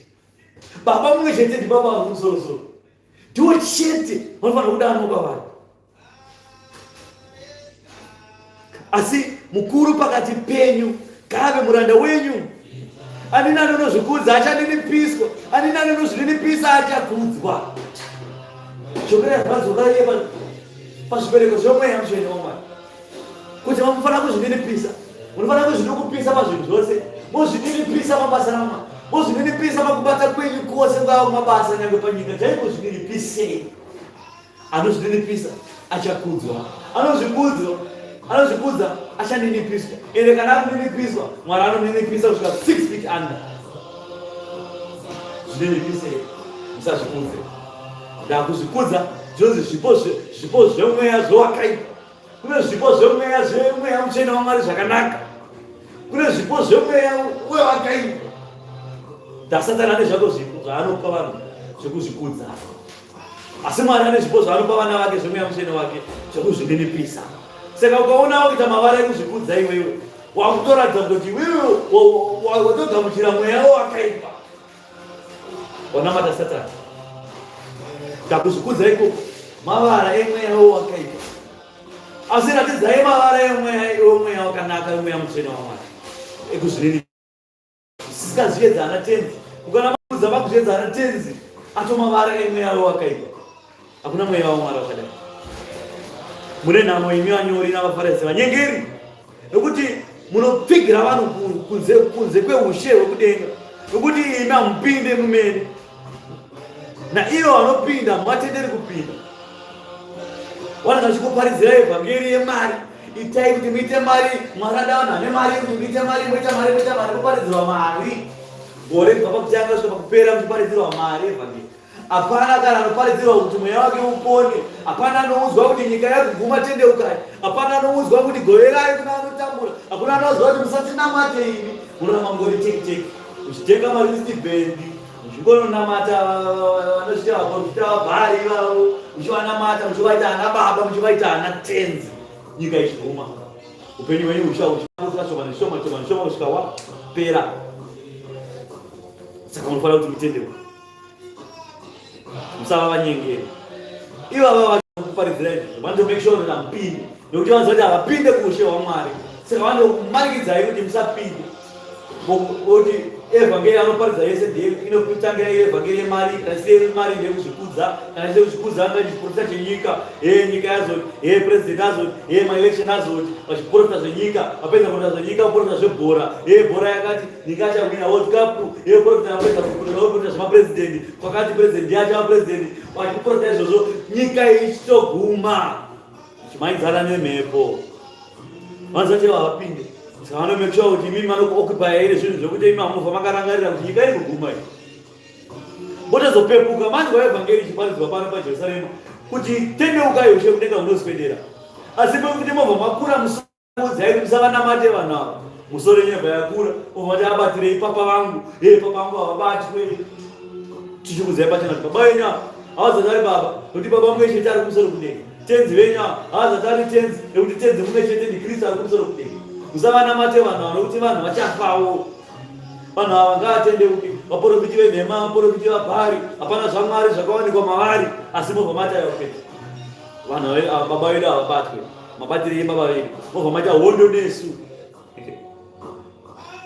Mune nhamo imi vanyori navaFarisi, nokuti munoparadza dzimba dzechirikadzi muchiita manomano eminyengetero mirefu, naizvozvo muchatongerwa zvakaipa nokupfuurisa. Chirikadzi mukadzi akafirwa nemurume, unotoziva kuti amai akafirwa nemurume, woenda ikoko amai chazobata munamato, woita munamato 10 hours, ndimupimbe chirikadzi kuti mupinde nayo mubedroom, motanzonamata Mwari. Mwari upiye tendeukai. Chirikadzi ivai vakangwara nemiwo, musazvungairewo Wanaona kuzungera kwenyu utora advantage. Hakuna mnaomara neza madomba kwenyu na matoka ipelele kuchechi. Kana vane zvara kubatsira chiri chikafu uku kasuye nechechi. Zvinoyapa muri straight sei zvidi. Namba phone number ina noidi shirikazi. Ivi shirikazi kuna namba ya rume vanhu zvidi. Muda phone number ya rume zvidi mumafoni menyu. Muri shirikazi kana mafuna kuroorwa zvakanaka. Musati kuda kuteya rume vanhu kuchechi. Kuteya vafundisi navaprofiti muchechi. Vafundisi vacho mukauzwa vabvunza chii chakaitika vanzi vakanditeya vaya. Vakaminura muchechi. Vaikovuga mavuga pamberi pangu. Vakaminura maya. Ndio vakatodikweva. Musakweva vafundisi navaprofiti. Ziyai zvamwera kuchechi. Kana vana varume bvunzai zvakanaka kumbirai pamweya wamwari tokumbira murume. Zvinhu zvakumuremera. Mwari anokupai murume. Kwete kuda kuteya. Ukanama kutoteya zvadozvemweya waJezebheri zvamakuita muchechi. Hakuna zvakadaro. Kumbirai munopiwa. Kana vana varume zvaraikuda kupengesa matoya varume veitwa voroorwa zvakanaka. Ndokuparadza dzimba dzavanhu nokuti mushirikazi. Kaunti vatsitsi neushirikazi. Ushirikazi ndo mazara pambi mazuva ano imomo. Dzakauraya varume. Vakaisira varume poison. Vamwe vaida kuvadyisa mishonga yakaramba varume akafa. Dzechikozi shirikazi muchechi. Nekuti muchechi vanhu vanocheresa murume uyu. Dzingori shirikazi chikonyepa kuchema mudzisa tsitsi. Kuti dziteye vamwe kuti imomo neriva. Saka musati dzukairire ime shirikazi. Ivai shirikazi dzinoodha. Kana mafunga kuti makura muchada zvekuroorwa dzikamai. Kuna munamato kudzimba dzenyu. Munamato ngaiperere muchechi. Hakuna muprofita anotera makwenyu achanza kupedzisa munamato ipi kaanda kupedzisa. Ada kutakura mweya waMwari kuti apinde nawo ngombi ave kumakwenyu. Kuchechi watambudzwa nei? Wadi kupedza basa muchechi. Mweya wani kweyo titaka kubvunza zvakare kuti mweya wani kweyo uri kumboshanda. Pakubatana vese. Atine zvinhu zvakadai so paimba yaMwari hama. Mashoko ayo ndazvokwadi uye ndazvokwadi akatotendwa kudenga. Hakuna zvokwadi akadai so. Yokuti munhu anoti andishandisa mweya waMwari achiita mabasa erima. Hakuna mweya waMwari unoita mabasa akadai so. Mweya iwoyo unotovhetwa kuti tizive kuti mweya uyu ndowaMwari here kana usati uri waMwari. Vakadaro vaprofite mukavabata ngavabopwe vamborohwa panyama. Vanzwe mavanga ekudzimba kwenyama tozobvunzana zvomweya. Hakuna munhu anotora advantage achishandisa zita raMwari. Iye Mwari akasika tenga nenyika akaturika zuva mumhepo. Iye Mwari vanoshandisa zita rake kuti mupinde mubhedroom meshirikazi. Kutora advantage kune munhu akafirwa. Aiwa varume zvotaramba. Zvotaramba. Anotopfuura nepane dzedzo kunzwa atonzwa. Tikakubata chetu tinombokuranga panyama. Zvimwe zvese tozozvona. Mune nhamo imi vanyori navaFarisi. Nokuti munoparadza dzimba dzechirikadzi muchiita manomano eminyengetero mirefu. Naizvozvo muchatongerwa zvakaipa nokupfuurisa. Mukunzwa Mwari zvaataura nekupfuurisa. Zvinoroti kana takaita geji yekuti ticharanga vanhu 20% kana muri imi toisa 50% kana 100 chaiko. Kana pachizorwadziwa 90% imi chakuisai 120%. Kuti murwadziwe chaizvo. Nekuda kwemabasa akadai. Mune nhamo imi vanyori navaFarisi vanyengeri. Nokuti munofamba pagungwa panyika kuzotapa mudzidzi mumwe. Kana awanikwa momuita mwanakomana wegehena kukunda imi kaviri. Munotsvaga varume kuti ndeupi wamungatambe naye. Mwatamba naye momufurira kuti chimwe doro. Kana risiri doro momufurira kuti arombe. Kuti iwo unoona kupadza koneka. Kana ukasumudza ukatitenge vanhu vafana kudonha. Ndine rupane kwandinoziya. Ndokwenda ikoko ukonopiwa simba vanhu tubate basa. Munhu iyeye akanoromba chete anenge atoipa kudarika vacho vamende saiko. Unonzwa vachiti unoona nini? Ndokwakaenda. Wezvanga akasunza roka tikiti vanhu vasanodonha kudai. Unotanga yako chechi mfana ukafane mari. Mfana vaenda nezvungo vaenda vanorombeswa kwavhura yake. Uyu asunga tai nesutu nepemu musoro nechihenge chefu pasaidzi. Achichita yes papa. Kuipa kwake anoipa kudarika vacho vakamutuma kaviri. Ndavakamutuma kuti anoromba anotodzwa zviri nane pakudarika kwake. Uyu anenge atodyidzana naSatani mundiro imwe chete chaiko. Satani akati akanhonga nyama yana nhonga yake vachirwidzana mupureti imwe chete so. Musava vakazungaira imi vafana. Muda kukudzwa, muda masimba chaiwo, muda kudonhedza vanhu. Hazviko izvozvo.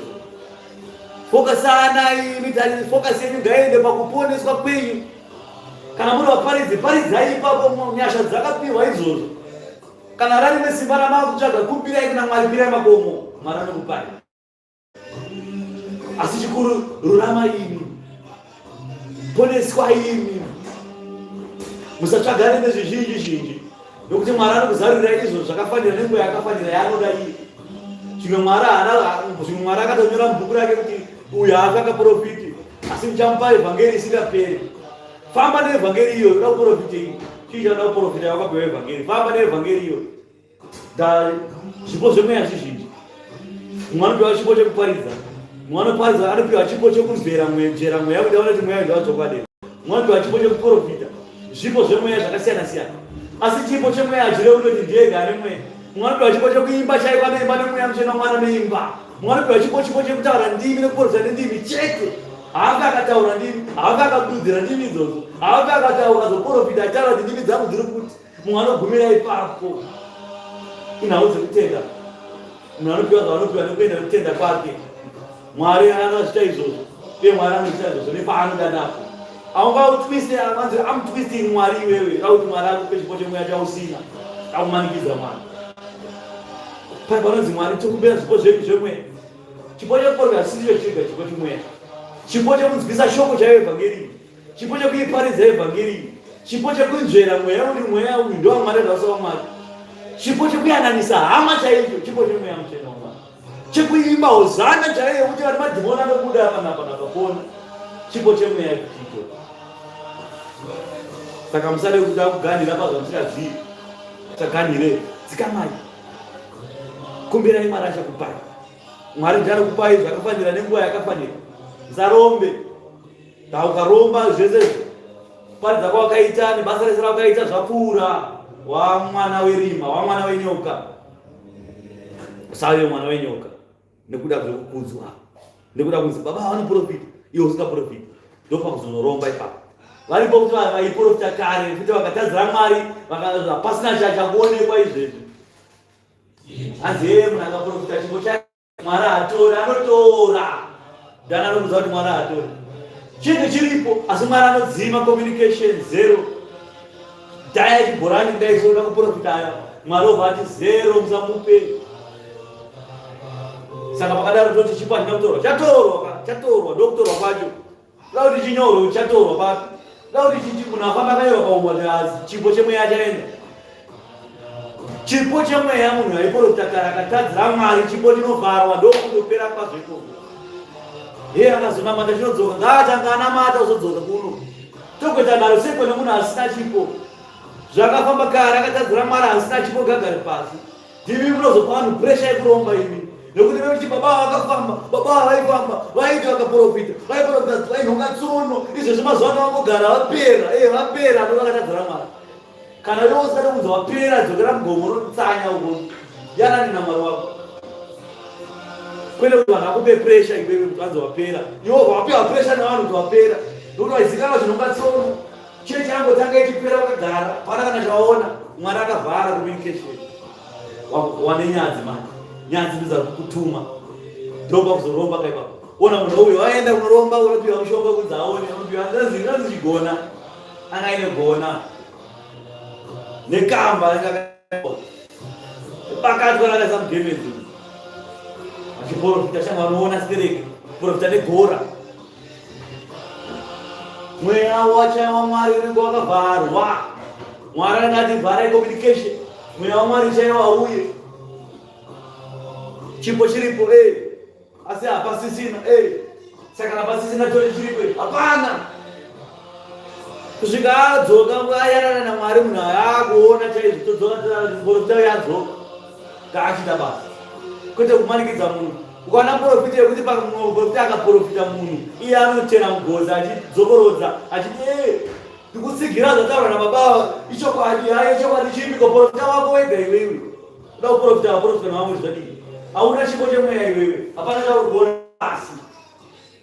Garisai vanhu pasi, musatye vanhu avo. Mufanira kutya Mwari chaiye. Mwari ndataura nezvaMwari kuti mufanira kuziva kuti akaturika zuva mumhepo. Ndiye wamufanira kutya.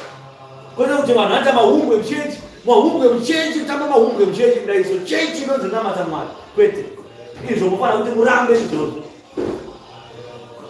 shoko ngarisvike ikoko kwamuri mutye Mwari muregeze kuti mahungu mchechi vanhu ngavaite order muchechi kwete kuti munhu anoprofita munhu mumwe osunga achiteki cheki yese inopera maprofita 4 achiprofita munhu 1 matambudziko akanyanyokosha zvakadiko munhu chechi navanhu 100 munhu 1 teki munhu 1 teki kana iwe mweya wacho haunyari hakuna zvakadaro vanhu vagare pasi ivaine ushingimi musatye vanhu ende kugarisa vanhu pasi hakuzi kutyora murayiro waMwari hakuna murayiro waMwari unozowanza kugarisa munhu waMwari pasi munhu agare pasi munhu agare pasi kumbirai zvakanaka kuti arume tatingi chiprofita chaprofitwa kana ipasi kana musina vamwe vamuna kuprofita kana ipasi taimi dzedu dzadyanana munongovarova netaimi kuti musavanyadzise pakazara vanhu mungovaudza kuti taimi dzedu dzadyanana tine vamwe vada kupona kana ava vanenge tofunga kuti vazvinzwa ngavazoona mweya chechi yapera ndavamwe vada kumiramira panenge panoprofitwa vanhu pachechi toonekwe navanhu kunzi vari kuprofita aiwa kana muda kuzoprofita mozovaona chechi yapera chechi yaMwari ngaive neorder ndozvazvinoda kati mani nayo ndivhare mune nhamo imi vatungamiriri vakapofomara munoti ani nani unopika netemberi haana zvinazvo mhosva asi ani nani unopika nendarama iri mutemberi ndiani tunoona vanhu vanotuka chechi vanotuka vaparedzi vechechi asi hapana anotaura hapana sudza musoro asi unoona munhu akaprofita munhu anobvisa mari pachechi kunzi baba ndaona mafa imi nozi aiwa chama chipoto chauka achiti hakuna chipoto chakadaro vanomira naye kuti aiwa bete munhu anobvisa mari kuchechi akabatana upombwe ovanzi baba imini ndaona muchita upombwe imimi mufana kuti musungwe nokuti anobvisa mari kuchechi vakuru vanobva vasumuka kuti aiwa hauprofite vanhu vakuru pakanaiso pachena unoona vafundisi vada kuprofita vafundisi mufundisi kuri kunzi vakatadzira Mwari tendeukai mufundisi unonzi hauprofite vakuru pamberi pevana vakuru vanoprofita kuseni kana chechi yapera kana mudzimba hakuna zvakadaro ishe ari kukutukai nenhamo imi vatungamiriri vakapofomara hakuna zvakadaro chechi yaMwari yechimurwa mahungu akadai achiitika saamumire asi kana pataurwa pabasa rezvakaipa pavakuru vacho vamuri kuti vakuru ndopamunosumudza musoro chidaiwa zvaitira zviite kuchivharavhara kutsindira zvinhu ndokuvhara vaprofita sachebasa iye vaprofita vanobva vagara pasi nekutya iwe kutya mufundisi musatye vafundisi imi ari kukutumai mukuru kana achikutumai ari akutumai chaiye ane simba aiwa unofana kuti zvitaurwa hazvina basa kuti mufundisi hazvina basa kuti bhishopu hazvina basa kana tapambira Mwari tiri hama kana munhu akatadza ngataure pachena baba makatadza tendeukai ngavabvume ndakatadzira Mwari votendeuka vopona mangwana havazizorodze futi ende ukana munhu wakopari wakutoprofita pachechi pakazara vanhu zvoreva kuti waiberera nokuti Mwari anokupa tambo sokutendeuka akaona havotendeuka Mwari azotuma mutumwa wake profita uti baba vakatadza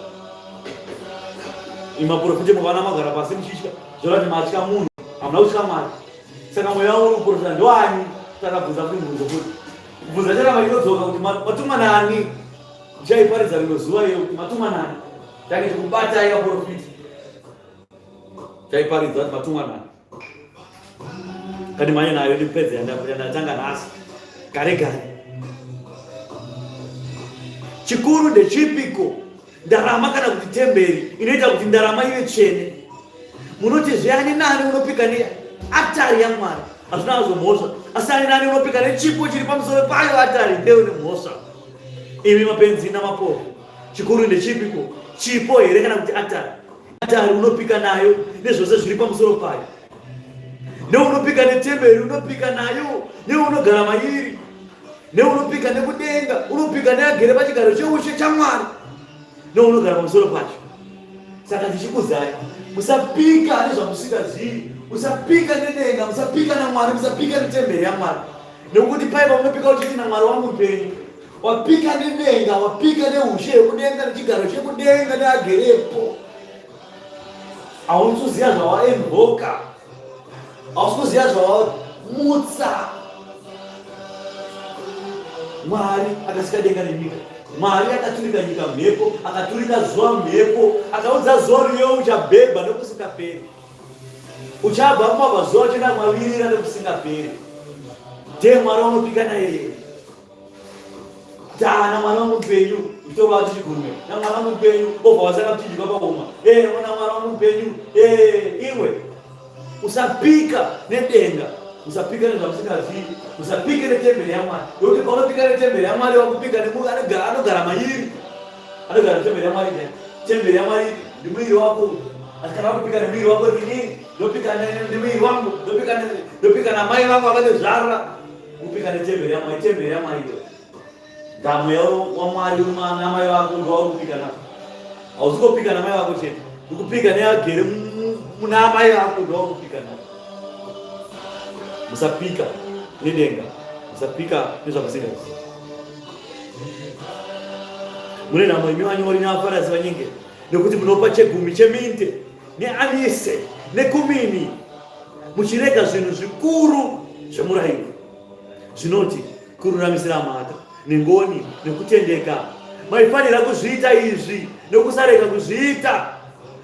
Imi vatungamiriri vakapopomara, munomina-mina nerunyunyunyu, muchimedza kamera. Mune nhamo imi vanyori navaFarisi vanyengeri, nokuti munonatsa kunze kwemukombe nendiro, asi mukati muzere nekukara nekuzvazvidzora. Imi vaFarisi makapofomara, tanga kunatsa mukati memukombe nendiro kuti kunze kwazvo kugochenawo. Mune nhamo imi vanyori navaFarisi vanyengeri, nokuti makafanana nemarinda akacheneswa kunze, anoonekwa akanaka kunze sezvakanaka kudai, asi mukati muzere nemapfupa evakafa netsvina yose. Saizvozvo nemiwo munoonekwa navanhu kunze kwenyu makaita semakarurama, asi mukati menyu muzere nekunyengera kwekuipa kwose. Mune nhamo imi vanyori navaFarisi vanyengeri, nokuti munovaka marinda avaprofita nekuvashongedza marinda ovakarurama, muchiti dai taivapo isusu ndapamazuva amadzitateguru edu ayo tikadai takavadzivisa kuti vausauraya vaprofita. Saka mutozvipupurira nemene nemuromo yenyini kuti muri vana vakomana vevakauraya vaprofita. Zvino chizadzisai chiyero chamadzitateguru enyu. Imi nyoka, imi vana venyoka, muchatiza seiko kutonga kwegehena. Saka tarirai, ndinotumira kwamuri vaprofiti navakachenjera navanyori. Muchavauraya, vamwe vavo muchavaisawo movarovera pamuchinjikwa, muchavarovesa kwazvo mumwe nemumwe masinagoge enyu, ndokuvadzingira mumaguta ose, kuti ropa rose ravakarurama rakateurirwa panyika riuye pamusoro penyu, kubva paropa raAbheri chaiye wakanga akarurama kusvikira paropa raZakariya mwanakomana waBharakia wamakauraya pakati petemberi neatari. Zvirokwazvo ndinoti kwamuri, izvi zvose zvichauya pamusoro perudzi urwu. Saka imi munozvichenesa, muchiti vatsvene, machiti vatsvene kunze ndokwatindichiona. Saka shungu rakuru randakaparidza ndikati, munhu chaiye hatimuzivi. Tinoziva watinoona kunze munhu wenyama, asi munhu wemukati ndiye anozivikanwa naMwari, ndiye munhu anoita mabasa ezvakaipa. Saka kunze uku unoita mabasa akanaka, asi munhu wemukati ane mabasa ezvakaipa akawandisa. Saka makafananidzwa nemarinda. Marinda ndozvinoda kuti graveyard, matombo munorova muchireka munorova guva, maguva makuva manirova kusamazitumustone akanyorwa mahombe kudai anodhura futi. Munhu paairwara mukashaya mari $20 yekuti munhu atengerwe mushonga, asi munowana $120 yekuisa dombo nesimende nechikafu chinobikwa nezviwana. Muri vanyengeri nemiwo, munoshongedza marinda kunze, asi mukati memabhonzo akafa akuora akunhumwa nehonye netsvina yose, ndiyo amaisira dombo iyo tsvina iyo. Muri vanyengeri. Nganivhare shoko raMwari namuprofita Isaya. Andiona muprofita Isaya. Profeti Isaya anotaura mashoko makuru chapter 35, mavara makuru aripo. Mufaro uchava paZioni, mufaro uchava pachechi.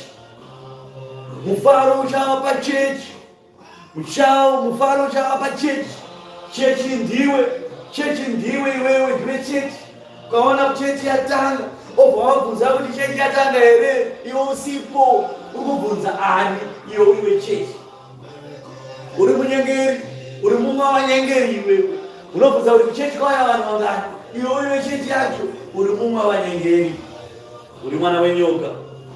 Uri nyoka newewe. Asi kana ndinokuudzai hama, ndichivhara shoko ranhasi. Ndichivhara shoko rekuti gare pane panyika tiri huswa. Huswa unoti kana wakura unooma. Kana waoma wocheka, woiswa kuti wobatwa semundu, woiswa mumoto watobva waparara, zvopera zvakadaro. Ndoupenyu hwemunhu. Mazuva ako iwewe your days are numbered iwewe. Mazuva ako mashomanana pano panyika. Naiwe mazuva mashomanana iwe chii chawakaita ndo zvauchabvunzwa. Chii chawakaita pamazuva mashomanana. Zvawakuda upenyu husingaperi. Uratoda upenyu husingaperi. Mwana Mwari ndairawo. Paridza Israeli. Paridza mwanangu. Vaudze chokwadi kuti mazuva mashomanana vararama panyika. Varikuda upenyu husingaperi kuti vaiteiko. Ivo vakashaya zvokuita nemashomanana vatakavapa. Kudenga kunonamatwa zuva nezuva. Vanhu vanonamata, nenguva yekunamata vanonamata Mwari. Nguva yekunamata Mwari. Almost 80% yeactivity yekudenga ndeyekunamata Mwari. Mwari ndiye zuva redu usina zuva usingapisa. Hakuna mabasa pasinomukira ngomuka nekunamata Mwari, todya, tonwa, tine kugwinya, tichimba mahozana, tiswera tichibatira Mwari. Hapana anopinda mumunda, hapana achitambura. Munhu anenge pasi pake vekugara pakanaka, vachikotaura zvekudenga, vachitaura zvakanaka. Iwo zvekudenga hauzvidi, kuchecha haudi kuuya, kunamata haumuki, kutsanya hautsanyi, isha haudi kumunzwa. Tikakuparidza shoko rekutendeuka haudi kutendeuka. Tikakuudza kuti siya zvakaipa, wobva wati zvataurwa newe sei, dai zvataurwa newedu, wobva mazvitsvagira vamunoda imimi kuti vakuparidzirei. Ndo zvakuparadzana Mwari. Zvino mufaro uripo kune avo vanotenda kuti Jesu ndiye Mwari. Kune avo vanamata Mwari mumweya nemuzokwadi, kune avo vanosiya zvakaipa, avo vachaponeswa mweya yavo. Mufaro uchavapo pachechi. Unoti kudiko muprofiti Isaya unotaura pamweya, unotaura achitaura zvenguva yemberi, achitaura kuti mufaro uchanga uri pachechi ndeupi. Unoti kudii muprofiti Isaya, unoti zvoitangira pa3 kusvika uchipera. Simbisai maoko asine simba Mwari wangu. Mutsigire mabvi anodedera Mwari wangu. Itii kune mwoyo inotya. Simbai, musatya imi chechi. Tarirai, Mwari wenyu uchauya nekutsiva, nokuripira kwaMwari. Uchauya achikuponesai imi chechi. Ipai meso amapofu achasvinwa. Ipapo mameso amapofu achasvinudzwa, nenzeve dzamatsi dzichadzurwa. Ipapo anokamina vachakwakuka senondo. Rurimi rwembeveve ruchaimba, nokuti mvura zhinji ichadzatuka murenje, nehova dzemvura mumasango. Jecha rinopisa richashanduka dziva, nevhuri nenyota zvitumbu zvemvura. Paugaro hwamakava paaivata paya pachava neuswa hwakanaka hwakasvibira, netsanga nenhokwe. Ipapo pachava nemugwagwa nenzira ichanzi nzira yeutsvene. Une tsvina haangafambe panzira yeutsvene, asi ichava yavo vanofamba nayo nzira yeutsvene iyi. Kunyange ari mapenzi vachafamba nayo, havangarashiki panzira yeutsvene iyi. Hapangavi neshuma, kunyange nechikara achingavapo, hazvingavanikwepo. Asi vakadzikinurwa naMwari, ivavo vakaponeswa naMwari, ndivo vachafambawo panzira yeutsvene. Vasanangurwa vaJehovha vachadzoka, vachasvika pajechi vachiimba. Mufaro usingaperi uchava pamusoro yavo. Vachawana mufaro mumwoyo mavo muchena. Kuchema nokusuwa kuchatiza ichipera. Ane nzeve dzomweya ngaanzwe zvinovamweya pakereke. tirirai moyo wenyu inzwai nemweya wenyu. Mweya wenyu ngaukupukurirei kuna Mwari. Mweya wenyu ngauyanane nemweya mutsvene waMwari kuti muponeswe mugowane mufaro. Vaprofiti kana profiti Isaya, chiprofiti chiri chazvokwadi uye hachisi chichiri chenhema. Chiprofita chichazadziswa, chechi chafara, chechi chaane mufaro. Tendeukai, ushe kudenga kunoswedera. Ane nzira dzokuzwa ngaanzwe zoro vamweya pakereke. Kuzwa ari kumweya namasimba ose ngazvive panzvimbo yenyu Jehovha kubva zvino nekusingaperi. Amen.